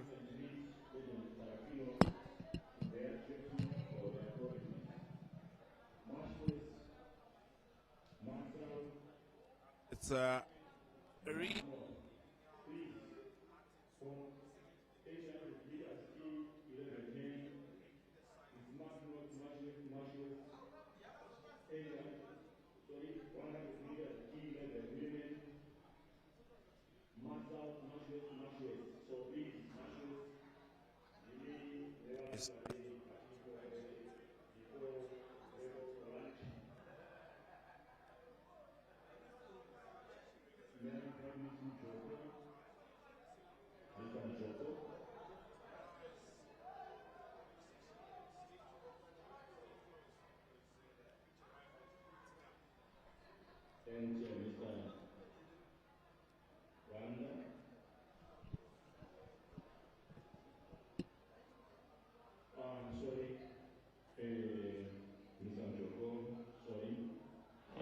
The first half of the day is done and dusted. What is known as the morning session. Exceptional brilliance has been shown by the athletes. We picked up from where we left off in day number 1 and it started day number 2 with so much aplomb. As the beginning of the day, we did see the long jump in the Special Olympics, which were the last events to take place before the athletes retired for lunch. But on the track, we also came to see the 800 meters, that is 2 laps from the T11, the T12 and the T13, and some of the most exciting races, which is the cherry on top of the cake. That is the 100 meters, the Special Olympics. We did have in the men's division with the heat number 1, heat number 2, and heat number 3, same for the women as well. We did have also the finals coming in the men's in the women's division from different classifications from T11, T12 and T13. So some of them have been given their awards as well. But when we do come back from lunch, we are going to continue with trophy and medal presentation, and we're going to be seeing on the field continuation of the Special Olympics in the men's division, that is the long jump, and also discus is also going to be coming up along our way, and we're going to be having finals in the hits as well. So that's something that you have to be looking forward to. And I believe you've been keeping track and also been enjoying what has been happening. But as sure as the athletes are tired and retiring for lunch, I hope you are also going to be going for lunch. But you come back and enjoy the sports as much as we like to give them to you. But for everyone who's been part of this broadcast and everyone who's been part of the morning session, it's been fantastic. It's been good. We are going to go back to come and give you everything that is exciting. So we just wish you don't go anywhere, for it is exciting at Peter House Boys Eye. We are in Mashonaland East after all. That's the province that's hosting the 13th edition, the 17th edition rather, of what has been a fantastic Zimbabwe National Youth and Paralympics Games. So for now, we retire as well as you. So we meet each other after lunch. So for now, let's goodbye.